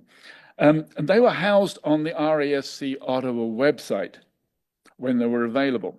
So videos versus data. Videos versus the data being the actual presentations and text. But the links got broken during several RASC Ottawa website reorganizations. So I reduced things to a simple link to the RASC Ottawa website itself. And that link is there, See Ottawa RASC, for available videos when they exist. The small print down here, and it is small print, that is in yellow, and it's a disclaimer. The presentations are posted as was on the dates indicated in the list. I do not update them. After all, they are a historical archive, and personally, I think it's useful to be reminded of what we thought we knew back then. We can compare with what we think we know today. So as we go down the list, you'll see talks on subjects ranging from the solar system. There's 6 talks on that. To asteroids, there are 4 talks on that. There are 5 talks on Mercury, 5 talks on Venus. There's 1 on the Earth as a planet. I didn't want to get into too much about that. And the moon, there's 14 talks. And for Mars, there are 17. Obviously, the number of talks relating to a given planetary body reflects the relative importance of that body in recent planetary geological science. So it's no surprise to you that for the past 2 decades, the moon and Mars have been right up front. Thank you, NASA. Now, these are the rocky planets, the domain of geologists like me. The outer planets, though, those are gas and ice giants, and the study of those is principally the domain of physicists and chemists. However, they do have moons that are predominantly made of ice, and ice behaves in a way that commonly, not always, but commonly is analogous to the geological behavior of rocks. So there is a section on the moons of the outer solar system, and there's 7 talks in there. And finally, there is a small section on Pluto, which is no longer a planet, whether you like it or not. Now, geologist or not, I could not resist undertaking 2 research projects on globular clusters and spiral galaxies, objects we all spend quite a bit of time observing and thinking about. Objects that I felt that I needed to better understand scientifically, and so I included them in my RASC Ottawa presentations. And if you actually go and read the one about the science of globular clusters, you'll understand why the Arecibo signal going to M13 is going to fall on deaf ears. There's no one could possibly live there. You'll have to go and look at the presentation to work that one out. Life as we don't know it. No, life as it would be impossible. Now, as I've already mentioned, each talk is presented as a sequence of slides. Here's one example. Slides with the text of the accompanying original oral presentation immediately attached to it. And topics range from controversies at the scale of the solar system to existential questions about whether or not the Earth as a planet is unique in the universe. And to understand planetary building blocks, start that one again. And to understand planetary geology, we really need to understand the story of planetary building blocks. In other words, the meteorites. Each rocky planet is different from its siblings, and all of them have in one way or another had their store of surprises. For example, Mercury appears unexpectedly to be covered with pits that form as salt sublimates, a process that appears to be ongoing even today. That's quite a head scratcher. What's all the salt doing on Mercury? Turns out people are starting to wonder if there was actually a salty ocean on Mercury in the first place. Venus is currently all over the astronomical news these days as NASA, European Space Agency, the Indian Scientific Organization, I think it's called, and the Russians appear to be preparing to send an armada of very expensive new orbiting satellites to further study it. Now, one last thing about this resource, there's nothing quite like understanding what you're looking at when you observe through a telescope, whether it's yours or somebody else's. And I'd regularly get emails from teachers and from parents telling me that kids are coming to this resource for information for their school projects. If kids are getting something out of it, I feel that as amateur astronomers, you can too, and hopefully enrich your observing experience at the same time. And I simply had to tell you about my voyage to Mars, a road trip to Washington State that I undertook back in 2014 to look at the supposedly terrestrial equivalents of the giant outwash channels on which we know of from the red planet. Ask me about that one in the foyer or in the bar at the end of the meeting. So let's take a very brief look at the second archive, very different from the first. To access it, you click on the download file link here in the second link on this page. And again, as I pointed out, note that the date of the latest download is always indicated. That's actually out of date. I've updated it actually this morning. The file is an annotated personal archive in Excel and numbers format, Excel for Windows and numbers for the Mac. And it's an archive of recent and current information that I've gleaned on the web regarding what the professional planetary science community is talking about over the past 15 years. Note the switch in the slide title here from personal perspective to personal selection. The topics were already chosen by the authors, so it's their perspective. My input here is it's an archive of my selections of what they thought was important. This opening page contains an introduction with several caveats. The entries in the file range from web-based summaries of planetary science news designed for the interested layperson, in other words, amateur astronomers such as ourselves. And it ranges to the abstracts from science papers published in the professional literature. One caveat is that I tend to edit the abstracts in order to just keep the important stuff, which means that I cut out the unnecessary detail, the unnecessary jargon, and frankly, the unnecessary speculations. I also emphasize that the primary function of this archive is for my personal use. In other words, it's an aid to my failing memory. But I think you can get a lot out of it and use it as a springboard to your own personal follow-up research on the web. And again, all at your own pace. And since it is a personal archive, I do tend to include my personal opinions here and there, and especially where, as a professional geologist, I may disagree with what's actually written on the web. The file structure is pretty straightforward. There's a row of tabs across the top, which allow you to select the planetary body of interest. So you can see here, I'm in the middle. There's my README tab, the sun, the asteroids. It's essentially going from the sun outwards towards the external part of the solar system. And there's just 4 columns. There's a title column, which obviously is the title of the paper or the web commentary.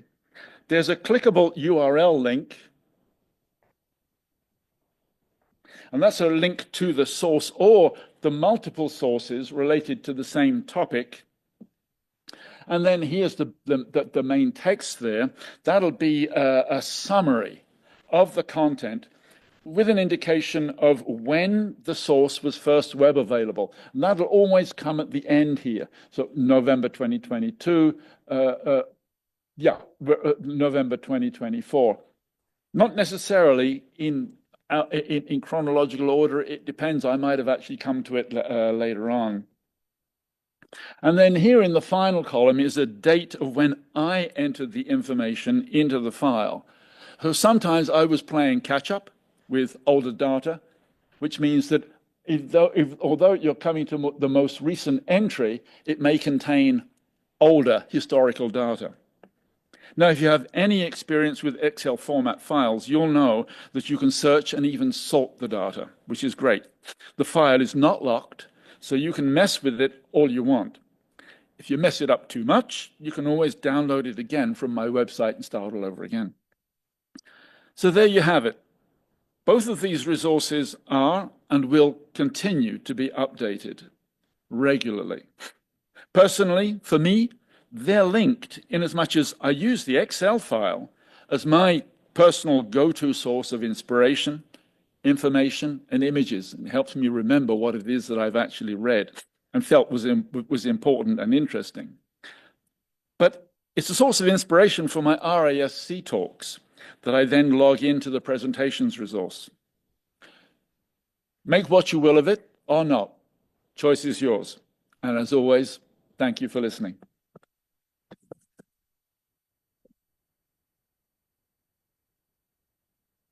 Thank you, Simon.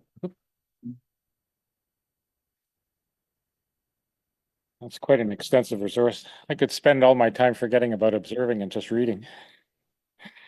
All right. Oh, blank. Oh, all right. So time for a few observation reports. Folks, giving these descriptions, your images, you can come down to the side here so that we can move through this section.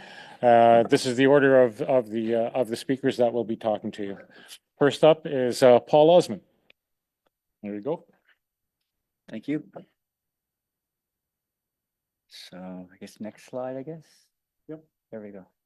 Right. So last month I tried to put a DSLR lens to my Astro camera and try some wide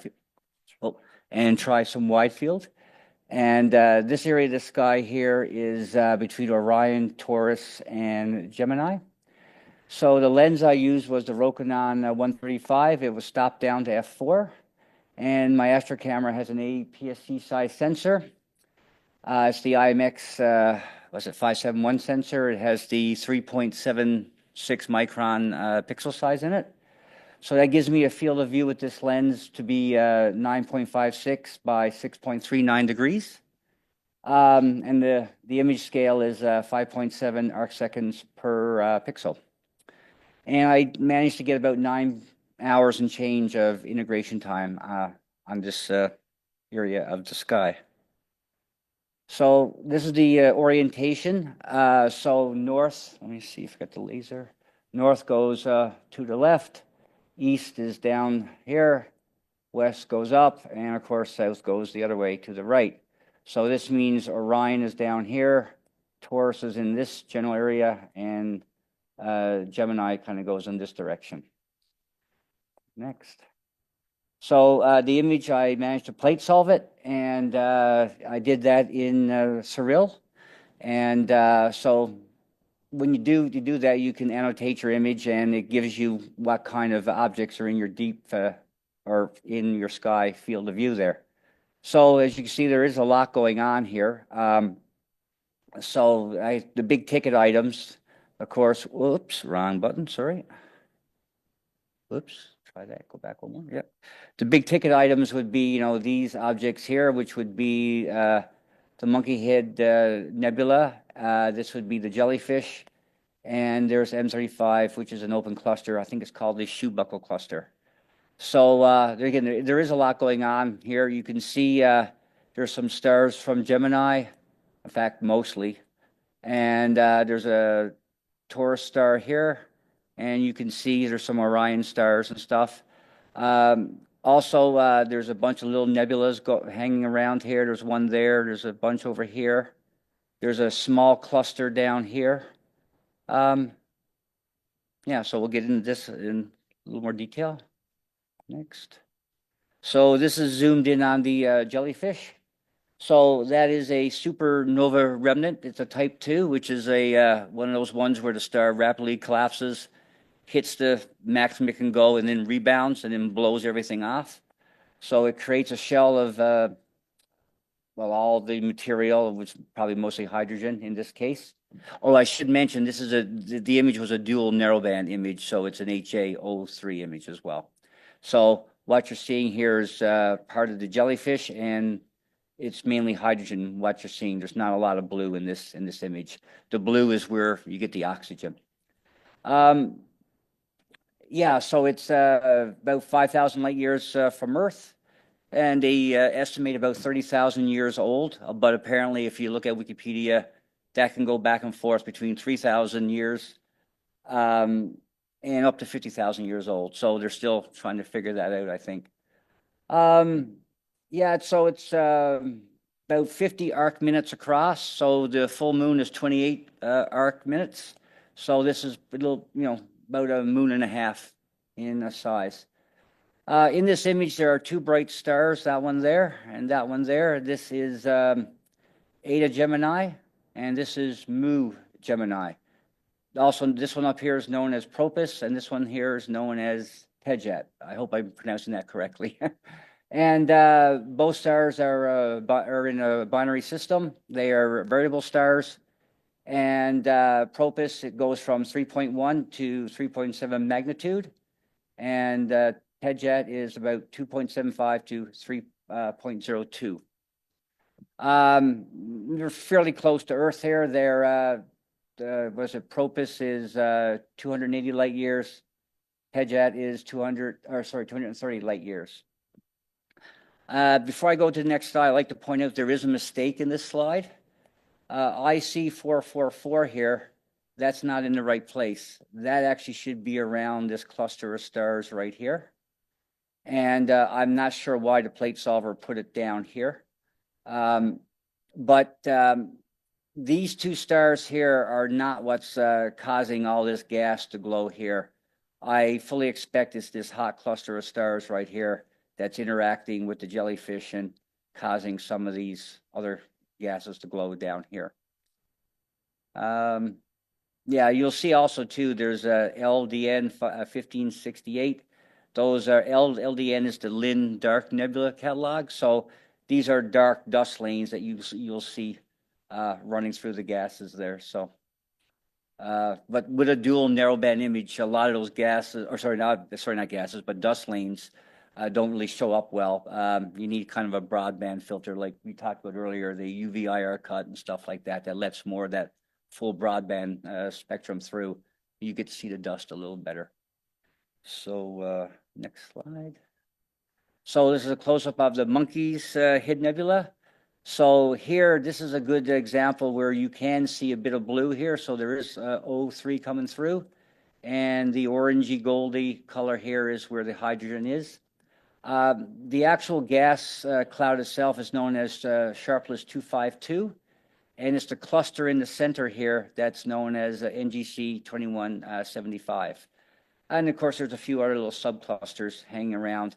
I really didn't do my homework on this. I don't know if these are part of this or inside or behind or whatever they are.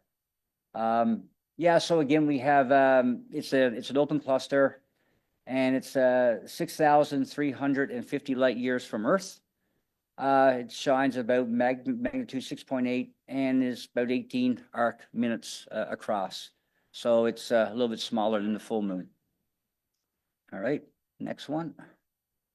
So this is the one I thought was, for me, I liked the most. This is the shoe buckle cluster here, M35. About 2,970 years from light years, from Earth. It shines at a magnitude of 5.3, and this one is exactly 28 arc minutes across. So this is literally a full moon right here. That circle would be a full moon, and they think that it's aged about 100 million years. But what I thought was interesting in this picture is its companion cluster right here, which is NGC 2158. This is, I think it's 11,000 light years from Earth, magnitude 8.6, 5 arc minutes across, and they think this one is about 2 billion years old. What I find interesting in this is that this cluster resolves very, very nicely with a 135 millimeter lens. But this one, I didn't expect it to come through, but if you look, you can see stars in there. So I was surprised that you can actually resolve stars, with a 135 millimeter lens. So, and it gives you a good sense of scale too. I mean, this is what, about 3,000 light years. That's about 11,000 light years. So it gives a good sense of scale. So this is the gear porn part of my presentation. So So again, I'm almost done here now. So this was done over 3 nights in February, and it gives you a sense of, how much snow we had to dig out there to find the concrete. So we did, the image was about 110 light frames at 5 minutes. Darks 20 by 5 minutes, of course, and the flats and the bias also known as dark flats. We did 20 of those by 0.05 seconds. And last slide, and a little close in on my kit. So again, I used a Rokinon 135 lens, stopped down to f4. That's that guy right there. And my Astro camera right here is the Tube Tech, that big long thing there. It's a color camera that uses the Sony IMX571 sensor, one of the ones that I think Jim were talking about earlier. My guide scope is a 30 mil ZWO, and I have a small Planetary camera, which is the ASI 224 color camera right here for the guide camera. The mount is a SEM 26. It's from Ioptron. Actually, that's a pretty solid mount. It takes a lot of stuff, and it's done me very, very well in extreme conditions. I've had this out -25, and it's worked well. So, what you don't see, it's very hard. There is actually a filter drawer right there, and the filter I used for this was the L-Enhance HA03 dual narrowband filter. And I'd like to thank Jim and Andrea, because we discussed this on Discord. And my previous filter on this wide field setup was a Antlia 5 nanometer filter, which for a wide open lens like that, very, very wide field, it's much too aggressive of a filter. So I backed off to a 10 nanometer filter, and most of the light came flooding through, and I didn't get this blue fringing on the edge of my images that I couldn't get rid of with my flats or whatever. The brain of the operation is a small mini computer, the Millie Quieter 2, and I run my Nina for my acquisition, PhD2 for guiding, and Stellarium is my star maps, and it helps guide my mount. I process the image in Surreal, StarNet, and with Graxpert. So for those who don't know, Surreal does the image stacking, and it has a bunch of processing stuff. StarNet does star removal, so I can focus on the signal and then put the stars back at the end.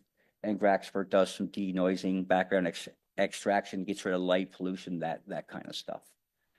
And I think that is it. Thank you. Thank you. Yeah.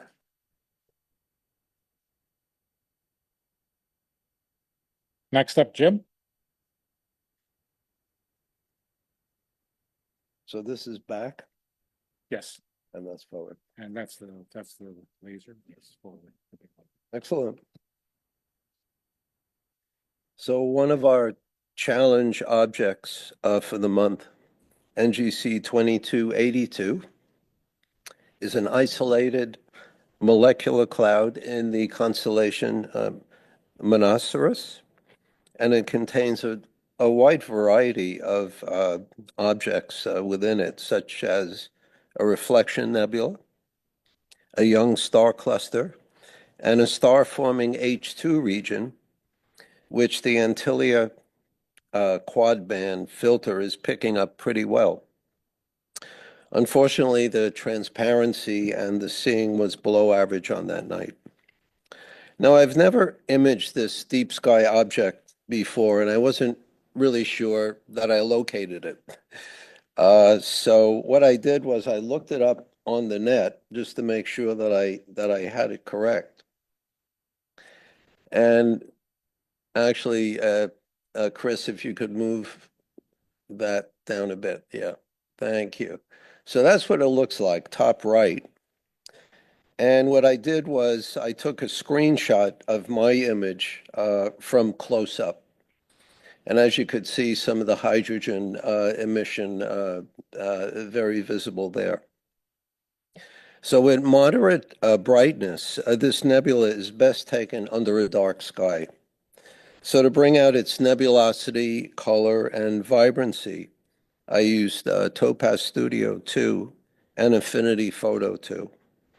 And I really enjoyed seeing NGC 2282 for its variety and subtlety. Next one. Oh, no, go back. So you may remember having seen this image some time ago at a speed too fast to appreciate the huge coronal loops forming on the right side of this image, which would be, let's see, the laser is here, which would be right over here. And we're talking about like thousands of miles high. It's really quite incredible. And its foot points on the photosphere of the surface area of the sun. So the foot points would be right here, right there. And you can also see some coronal loops forming right there. And as you may remember, in the center, you see plasma that's moving horizontally and in opposite directions. And this phenomena is called counterstreaming. And on the left, you see plasma of greater density suspended vertically through the direction of magnetic field lines. The next image I'm going to show you next, solar animation, is quite different. This is an inverted image of a solar animation showing prominence activity in the lower left portion, right here. But what really struck me was the size of the filament right along here, as well as these filaments. And they seem to show up really well when you invert the image. But it would really be interesting to measure the size of the filament on the solar surface. I wonder if there's, I'm sure there's a way to do that, but I was just really impressed with that. And now the darker areas here and here are the active regions, which don't reveal the plasma flow as nicely as when the animation images are processed differently,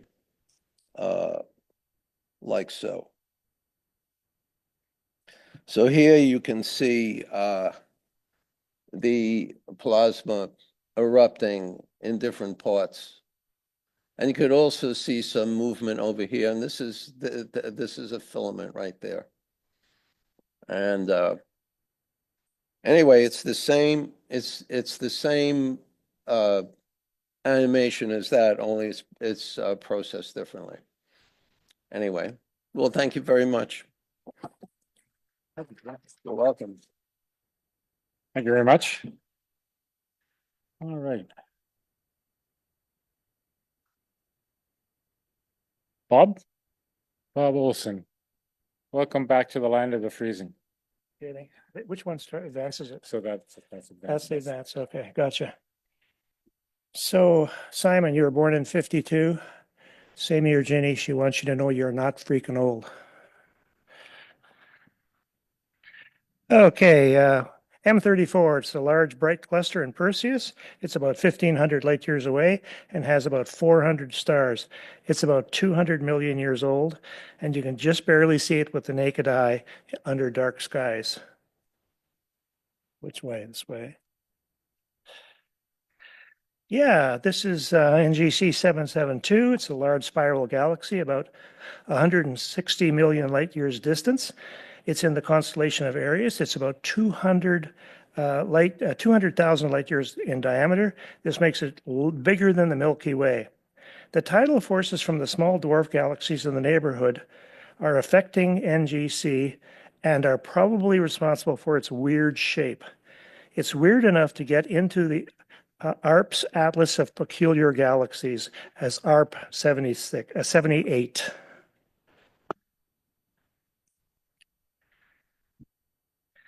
The Rosette Nebula is a cluster of very bright stars that are about 400,000 times brighter than our sun. They are 60 times as massive as our sun, The cluster is about 5 million years old, and these hot stars are blasting the hydrogen gas into the rosette shape. My photo is too close to show the rosette shape of this red nebula, but it is a rosette. Yeah. Able 21, the Medusa Nebula. The Medusa Nebula is actually a planetary nebula. If you look at the image carefully, you can see the other half of the circle is barely visible. It is at least a magnitude 16 object, so is not visible to the naked eye and would require a sizable telescope to see it at all. It's about 1,500 light years distance, so it is pretty old, as it is fairly large in my field of view. That is, it has expanded a long way since the original explosion. Thank you. Thank you.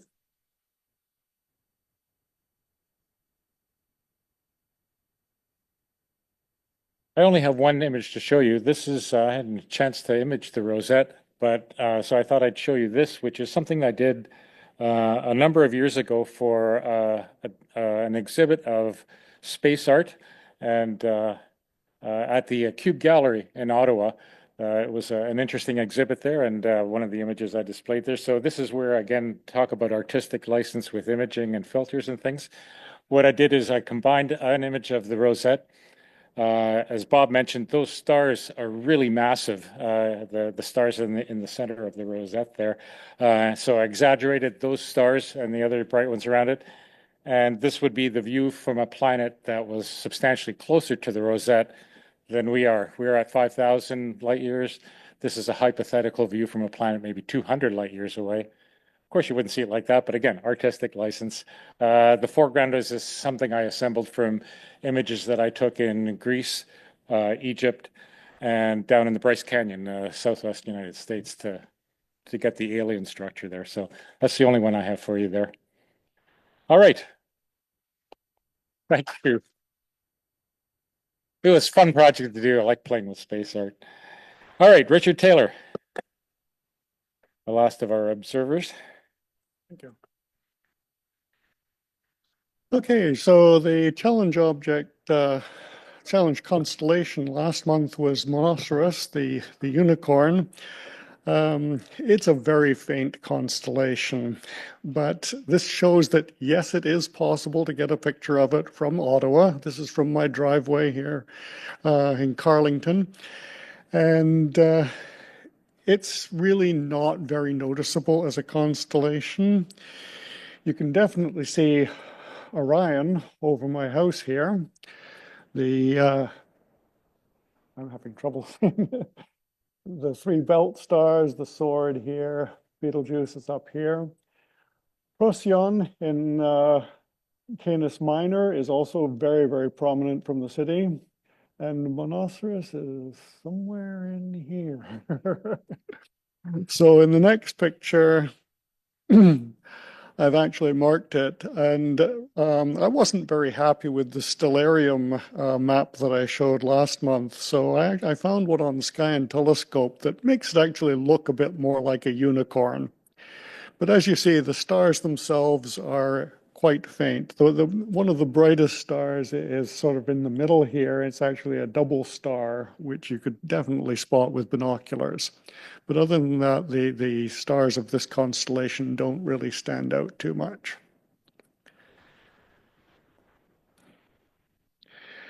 Now, I said for the challenge objects that there were actually two in the same place. And some other observers have already mentioned that there's a very bright cluster of stars in the center of the rosette.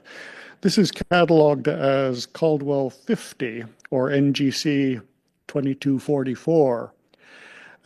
So in order to highlight this particular cluster, I took just one of my exposures and processed it to really bring out the faint stars and kind of ignore the nebulosity around it. But it has a very sort of elongated rectangular shape, and that's definitely quite visible in binoculars too.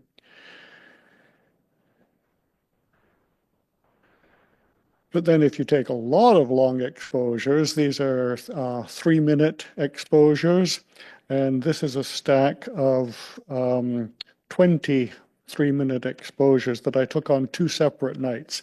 This has been a really bad month for weather and observing conditions. So I had 2 opportunities, February the 1st and March the 2nd, and then I combined the 2 together. But stupidly, I didn't take note of the orientation of my camera, so it turned out that I took them at 90 degrees angle from each other.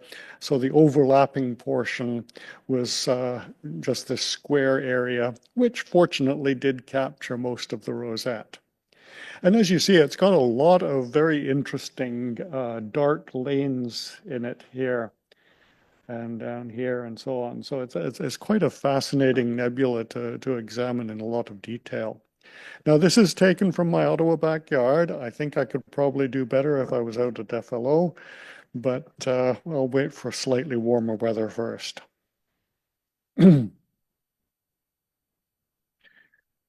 The solar system, the other challenge object, fortunately, a couple of people got it. Tony Jarrett got it as well as Bob Olson. The NGC 2282. I found the right place in the sky, but it was Valentine's Day. It was somewhat cloudy, and I didn't get a picture. However, I did get my target of the phases of Venus. So I did get a few opportunities to capture Venus as it was coming closer towards us and getting bigger, but also getting it to be narrower in the crescent form. So you don't see much on the surface, but you do see this definite change in phase. The last time I got a good view of Venus, I had the telescope working on the Rosette Nebula, so I didn't aim it at Venus, but I just put my M100 camera out on a tripod and caught a 2-second exposure of the moon with Venus. I thought this looked like a very a nice view. And I was very pleased to see even some detail in the earth shine on the crescent moon there too.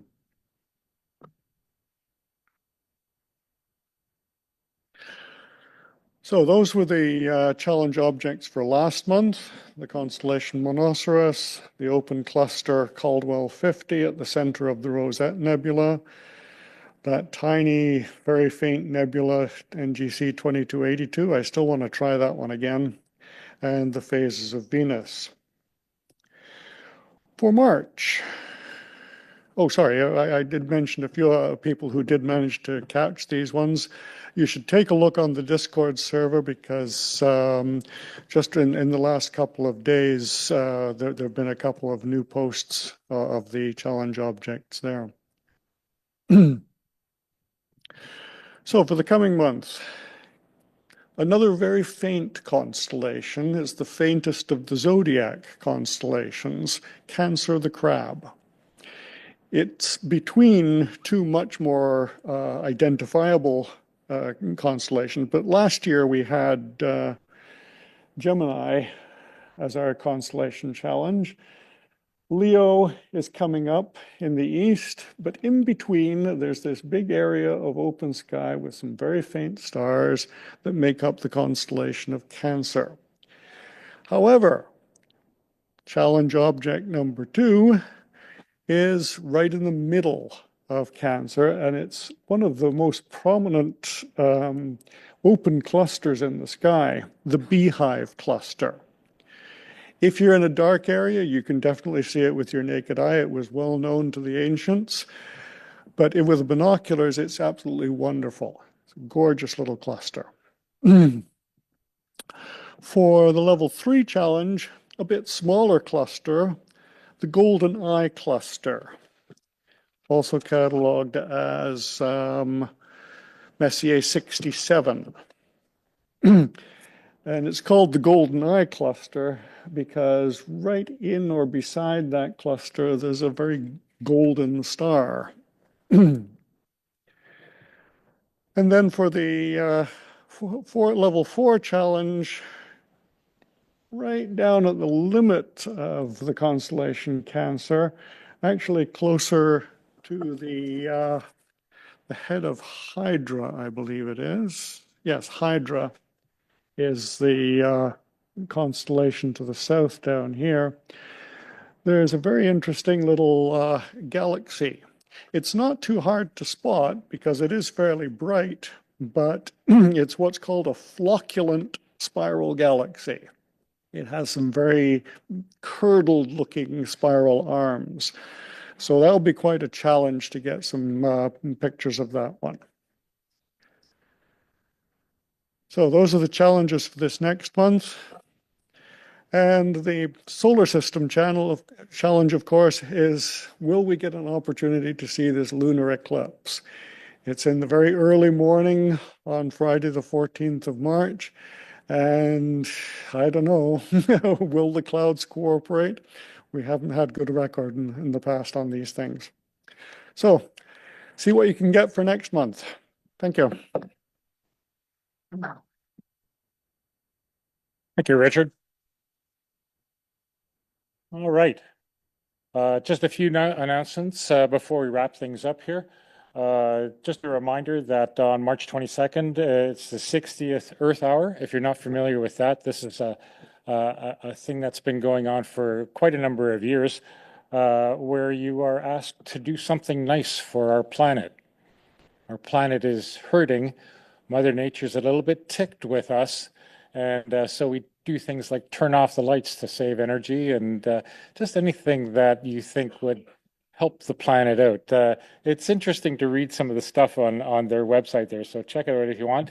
Or at the very least, between the hours of 8:30 and 9:30 on March 22nd, just turn your lights off for an hour and either go out and observe the sky, or if it's cloudy, just sit and meditate in quiet darkness in the comfort of your warm home.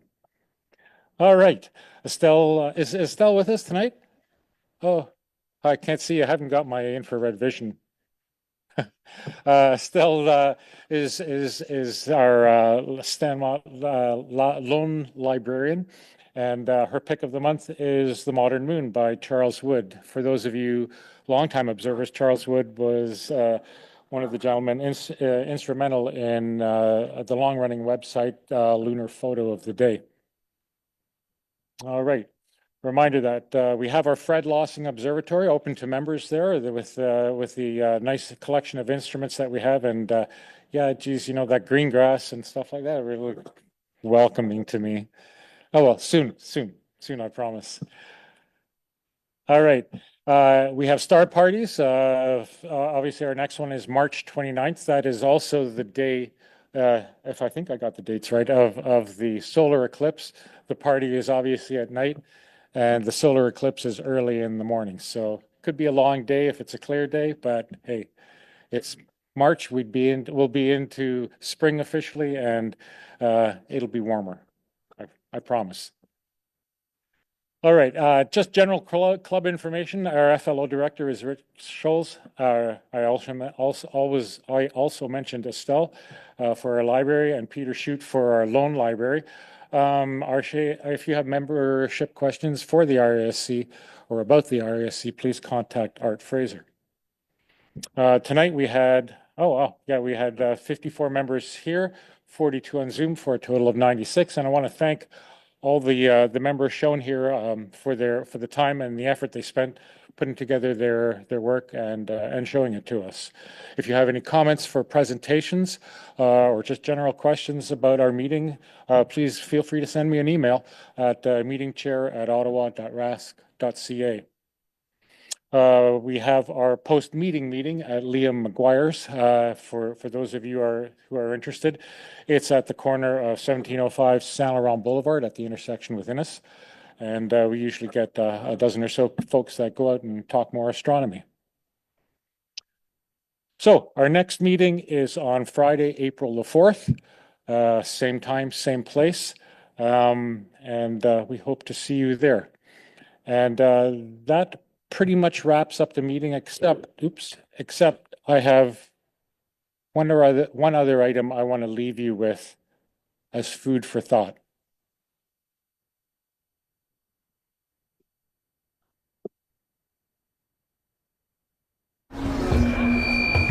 Hey, I know it's in our nature to cut a guy some slack, give him the benefit of the doubt, like maybe he was confused or just joking or just maybe really needed a double-double. But this isn't that guy. These aren't those people, and those are not the Rockies. They make a lot of mistakes. They mistake our modesty for meekness, our kindness for consent, our nation for another star on their flag, and our love of a hot, cheesy poutine with their love of a hot, cheesy Putin. They think they can bully us, threaten us, and push us around, but they do not know us. That artificially drawn line they keep talking about, not artificial, and it's not on a map. It's right here. This is the land that Terry ran, the land the Gord sang about. This is the birthplace of peanut butter and ketchup chips and yoga pants. It is the land of universal health care and the bench clearing for all, of innovation and optimism and getting her done. This is the land of the peacekeeper and the Shawinigan handshake. Are we perfect? No, but we are not the